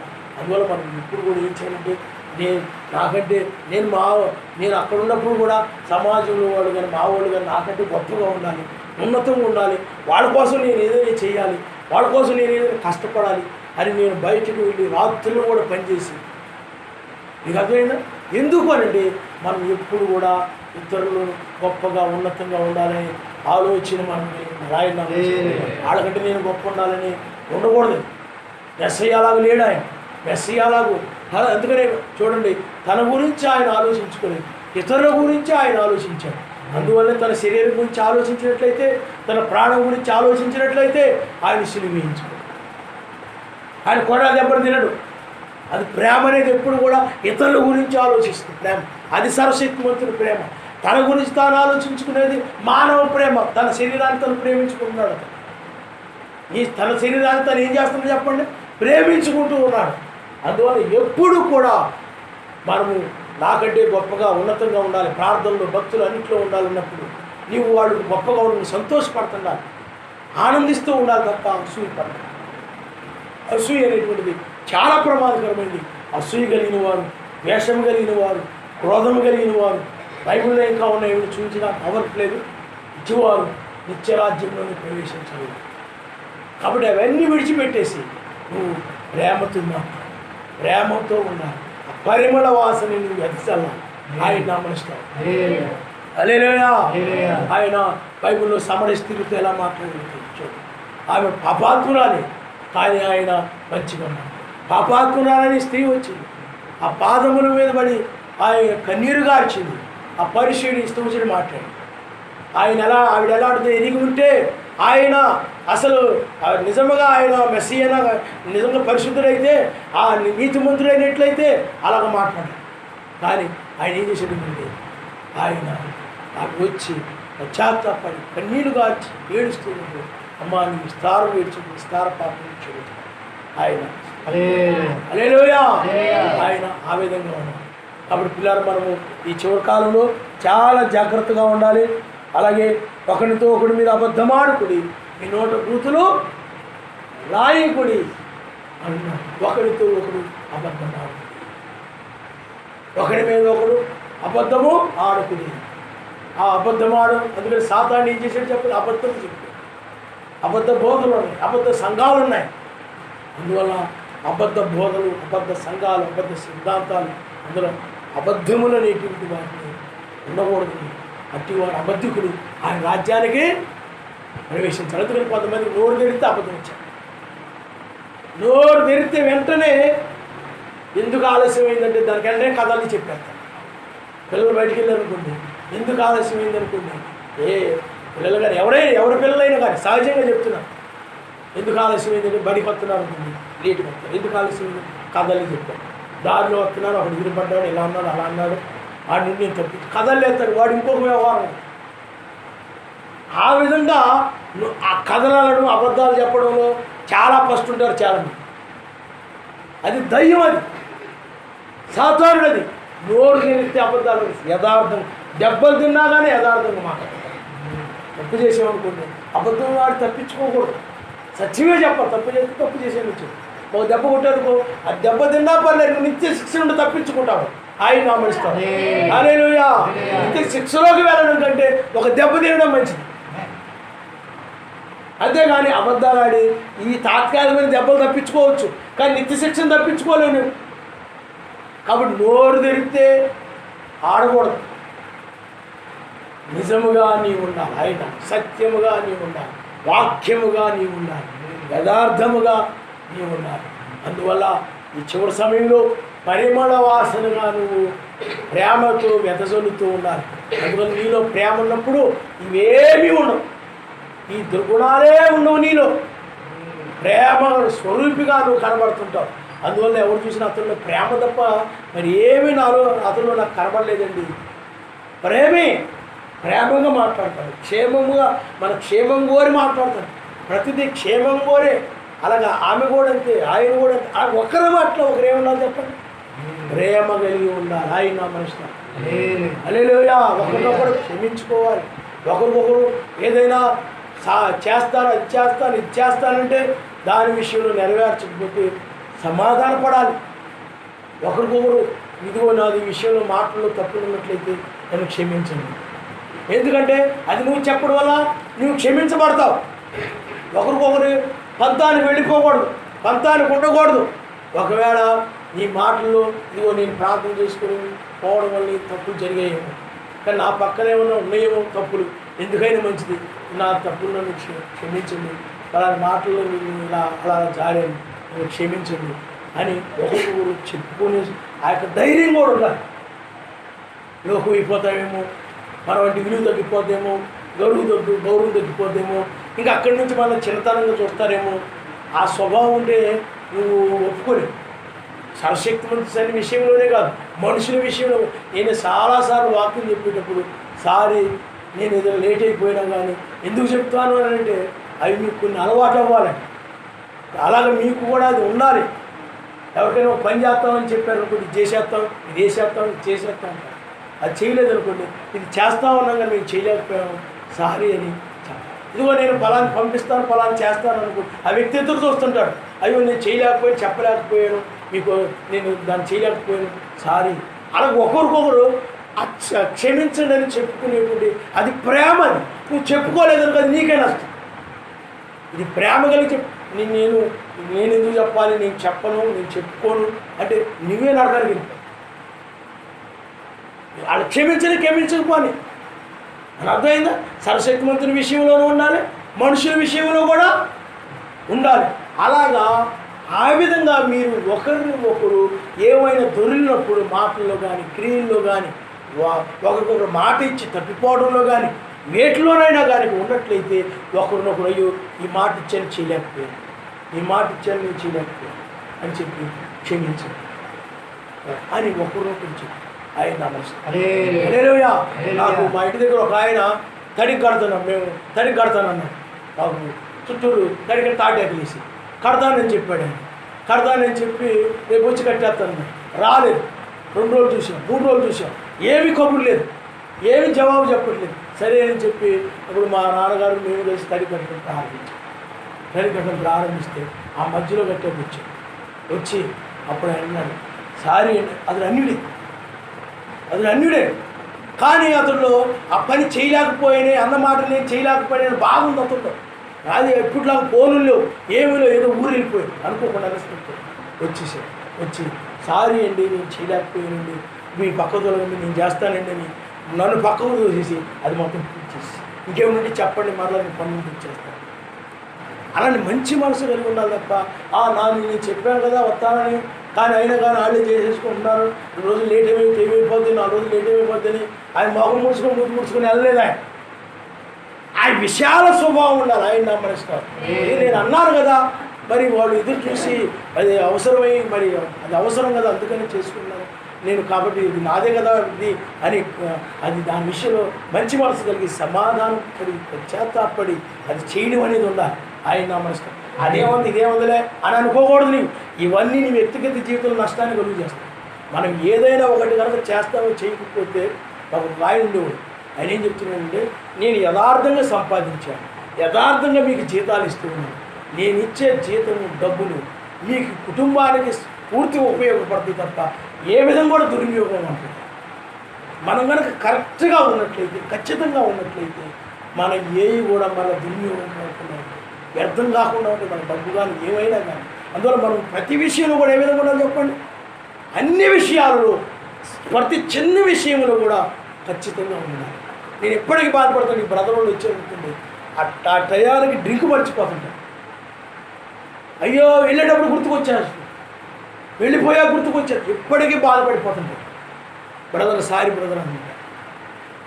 ఒకసారి పాటలు ఏదంటే పాట ఏదంటే జైహో జైహో పాట అడిగాడు బ్రదర్, అది నేను మర్చిపోయేవాడిని, రాసి రాకపోయాను. అది అలవాటు అయితే అనుకునేవాడు. కొన్నిసారి రాసి మొన్న టీడీపీ దగ్గర బ్రదర్ దీన్ని రాసి లేకపోయాను, సారీ బ్రదర్. ఒకరికొకరు ప్రతి చిన్న విషయం ఏమన్నా చెప్పండి, ఒప్పుకోవడం ఉండాలి. ఆయన నా మనసు, అది నా మంచికే. నేను అప్పుడు నా మనసు నెమ్మది ఉండదు, నేను పరలోకం వెళ్ళిపోదని నాకు ధైర్యం ఉండదు. ఆయన నా మనసుతో ఆ విధంగా ఉండడం వల్ల నేను అలా పెట్టుకొని లోకం అయిపోతాను, నేను ఎందుకు చెప్పాలి, నేను పాస్టర్ని అనుకున్నాను అనుకోండి, ఏమైపోయి చెప్పండి. ఇలాంటివన్నీ కూడా అడ్డుబండలు అయిపోతాయి. మనుషుల విషయంలోనూ సర్వశక్తిమంతుని విషయంలో కూడా జాగ్రత్తగా ఉండాలని పొరపాటు అనిపించినప్పుడు, ఆ తప్పు అనిపించడం లేదని, తప్పు చేసిన తప్పు అనిపించలేదు, అతను చచ్చినట్టు లెక్క. పరిశుద్ధాత్మ లోపల ఉంటే కత్తిస్తుంది వాక్యాన్ని వ్యతిరేకంగా. అర్థమైందా? అది చెప్పడం లేదనుకోండి, విడిచిపెట్టి వెళ్ళిపోయింది. అప్పుడు హృదయం కఠినమైపోయి ఎంత వాక్యం విన్నా కానీ ఇక పశ్చాత్తాపం కలదు, కన్నీరు కారదు, ఏడవడం ఉండదు. వాక్యానికి వ్యతిరేకంగా అది మోడిపడిపోద్ది, ఎడారైపోద్ది అనమాట. ఆ హృదయం ఏమీ రాదు, హృదయంలో నుండి బాధ ఉంది, ఏముండదు. హెచ్చరించినా కానీ మార్చుకోకపోతున్నారు. కారణం ఏంటి నేను గమనిస్తుంటాను, వాళ్ళ లోపములు మనం హెచ్చరించినా కానీ వాళ్ళు పశ్చాత్తాపం కలగదు. కాబట్టి వాడు నిత్యరాజ్యానికి ప్రవేశించాలి. అలాగే అన్యులతో లోక దుష్ట సాంగత్యము మంచి నడవడిని చేరుకునేది బైబిల్. దుష్టులతో మనం సాంగత్యం చేయకూడదు. ఇప్పుడు లోక సంబంధంగా లోకరీతిగా ఉన్నారు, బంధువులు కావచ్చు, నీ వాళ్ళు కావచ్చు, నీ ఇంట్లో వాళ్ళు కావచ్చు, ఎవరైనా కానీ ఎంతవరకు ప్రేమ కలిగి ఉండాలి అంతవరకే ప్రేమ కలిగి ఉండాలి తప్ప దుష్టులతో సాంగత్యం చేసినట్లయితే ఆ దుష్టులు ఏం చేయాలి? బైబిల్లో ఇజ్రాయేలు దుష్టులతో సాంగత్యం చేసినప్పుడు ఆ దుష్టులు ఇజ్రాయేల్ మధ్యకి విగ్రహాలు తీసుకొచ్చేసారు. మీకు అర్థమైందా? విగ్రహాలు వచ్చేసాయి. అందువలన దుష్టుల వలన కూడా ప్రమాదం. అందుకే బైబిల్ చెప్తుంది, అవిశ్వాసులతో విజోడుగా ఉండకుడి, వెలుగుకి చీకటికి ఏమి సంబంధం, బయలుజెబూలుకి మెస్సీకి ఏమి సంబంధం. మీకు అర్థమైందా? మీరు పాపులు కూర్చొని చోట కూర్చుంటారు, ఏమండి అపహాసకులు నీచ మార్గం నిలువుక ఆయన ధర్మశాస్త్రం నుండి దేవారాత్రులు ధ్యానించేవాడు ధన్యుడని ఆయన హల్లెలూయా హల్లెలూయా. కాబట్టి పిల్లారా, అందువల్ల మనము లోక సంబంధమైన వ్యభిచార సంబంధమైన అట్టి వారితో కూడా ఎవరైనా సరే, లేకపోతే అపిస్తులైనా ఎవరైనా సరే ప్రత్యేకంగా ఉండాలి. వారిని ఆయన హల్లెలూయా. అట్టి వారితో సాంగత్యం కలిగి ఉంటే ఏమో చెప్పండి, మనం మర్యాద చేయొచ్చు, కష్టంలో ఉన్నప్పుడు ప్రార్థన చేయొచ్చు, ప్రేమించవచ్చు, ఏమైనా చేయొచ్చు. కానీ ఖర్చుకుపోవడం అనేది కూడా ప్రమాదం. గ్రూపుల కింద ఉండడం ప్రమాదం. గ్రూపు కింద ఉన్నారు అనుకోండి, ఆ గ్రూపులో ఎవరైనా ఒకరిని అన్నామంటే ఆ గ్రూపు మొత్తానికి కోపం వచ్చేస్తుంది. కారణం ఏంటంటే అక్కడ ఖర్చుకుపోవడం ఉండకూడదు. అందరూ ఏక మనసుతో ఏక హృదయంతో ఉండాలి. ఒక గ్రూపు ఇంకో గ్రూప్ మత్స్య సంఘాల్లో ఆ విధంగా ఉంటాయి. ఇంకో గ్రూప్ ఆ ఒకరిని అన్నా ఇప్పుడు ఆ గ్రూప్లో ఒకరిని, మిగతా గ్రూప్ వాళ్ళు అందరికీ ఎందుకంటే ఆడు మావాడని గ్రూప్ దృష్టిలో ఉంటారా, మేమంతా గ్రూప్ అని దృష్టిలో ఉంటాడు. అందువల్ల వాళ్ళు అన్నా అనుకోండి వీళ్ళ అప్పుడు ఆ గ్రూప్లో మొత్తానికి కోపం రివర్స్ అయిపోతుంది. మావాడిని ఎందుకన్నా లేచిపోతారు అందరు. అన్నది ఒకరిని 10 మంది లేచిపోతుంటారు. ఆ యొక్క స్వభావం ఖర్చుకొని పోవడం వల్ల ఏమవుతుంది చెప్పండి, స్వభావం వచ్చేస్తుంది. ఇవన్నీ 1000 ఏళ్ల పాలనలో ఉండవు. 1000 ఏళ్ల పాలన ప్రవేశించాలంటే ఏకాత్మ ఏక హృదయం కలిగి అందరూ కూడా ఒక ఇంటి వారు కూడా ఐక్యత కలిగి ఉన్నారు. ఆయన ప్రేమ ఏం చేస్తుంది? ఐక్యపరుస్తుంది. ప్రేమ ఏం చేస్తే చెప్పండి, ఐక్యపరుస్తుంది. అందుకనే నా 5 ఎద్దులు ఉన్నాయి, అవి ఐక్యంగా ఉన్నప్పుడు సాతాను ఏమీ చేయలేకపోయాడు. కానీ ఒకదానికి మధ్య ఏమొచ్చిందంటే విభేదం వచ్చినప్పుడు, ఆ యొక్క పేరైపోయినప్పుడు సాతానుడు వాటిని అనగా పులికి తినడానికి ఏమైపోయింది చెప్పండి, సులువు అయిపోయింది. ఒక్కోదాని శుభ్రంగా ఏమీ లేకుండా తిని పడేసి అంత ప్రమాదం. అందువల్ల ప్రేమ ఏం చేస్తుంది? ఐక్యపరుస్తుంది, సమాధానపరుస్తుంది. పరిశుద్ధాత్మ మీద ఆనందం ఉండాలి, సమాధానం కలిగి ఉండాలి, నీతివంతులుగా ఉండాలి. ఇవన్నీ ఉంటేనే అందులో బైబిల్లో ఉన్నాయి. ఇవన్నీ కలహములు కానీ క్రోధములు కానీ ఇవన్నీ ఉన్నాయి. ఇలాంటివి ఏమైనా ఉన్నా కానీ పరలోక రాజ్యానికి ప్రవేశించాలి. అందుకని ఆశ్చర్యమా తేజమైన దేశము ప్రియుని దేశము కోరు దేశము ప్రియుని దేశము కోరు దేశము సమస్యలు లేవచట కలవరములు లేవచట సమస్యలు లేవచట కలవరములు లేవచట దేశ భాష జాతి ప్రయాస కలవరెవరు లేరు ప్రేమే సర్వం ఆశ్చర్యమా తేజమైన దేశము ప్రియుని దేశము కోరు దేశము ప్రియుని దేశము కోరు దేశము పలు విధ బోధలు లేవు మరి విభేదములు లేవు పలు విధ బోధలు లేవు మరి విభేదములు లేవు ఏక కుటుంబము ఏక శిరస్స ఏకతో జీవితులు ప్రేమమయంగా చేయమా తేజమైన దేశము ప్రియుని దేశము కోరు దేశము ప్రియుని దేశము కోరు దేశము హల్లెలూయా హల్లెలూయా. కాబట్టి ఐక్యముగా ఉండాలి. అలాగే లోకస్తులు ఎవరైనా వచ్చినప్పుడు వచ్చారు ఏదైనా వివాదం వచ్చింది అప్పుడు మీరందరూ ఐక్యంగా ఉండాలి. మీలో మీరు ఉండకూడదు. మీరందరూ ఐక్యముగా ఉండి ఆ లోకస్తులకు ఎలా ఉండాలి చెప్పండి. మీరు ఆ యొక్క ప్రేమ కలిగిన సమాజంగా ఆయన కోసం నిలబడిన సమాజంగా మీరు ఉండాలి. ఆయన నమ్మిస్తారు. హల్లెలూయా. ఇప్పుడు ఎవరైనా లోకస్తులు ఉంటారు. ఆ లోకస్తులు అన్ని సంబంధమైన భర్త వాళ్ళు ఉంటారు. ఆవిడ నమ్ముకొని ఉంటుంది. ఆవిడ కష్టాల్లో ఉంటుంది. అప్పుడు మనం వెళ్ళి ఏం చేస్తాం చెప్పండి. అందరం అండగా నిలబడి అలాగే ఒకరికొకరు ఆ విధంగా అండగా. కానీ లోకం విషయంలో మనం ఏం చేస్తాం చెప్పండి. మన సమాజంలో ఎవరైనా ఏదైనా అందరూ ఏకమయ్యి మనం ఏం చేస్తాం ప్రార్థిస్తాం, వాక్యపక్షంగా నిలబడతాం. అలాంటి వారికి మనము అలాంటి చీకటి కార్యాలకు మనం విరోధంగా మనము నిలబడతాం. ఆయన గమనిస్తాం. అంతేగాని మీరు ఒకరికొకరికి ఏమన్నా కూడా చెప్పండి ఉండకూడదు. ఉన్నట్లయితే సాతాను చేరిపోతాయి. లోక సంబంధమైన చేరిపోతాయి.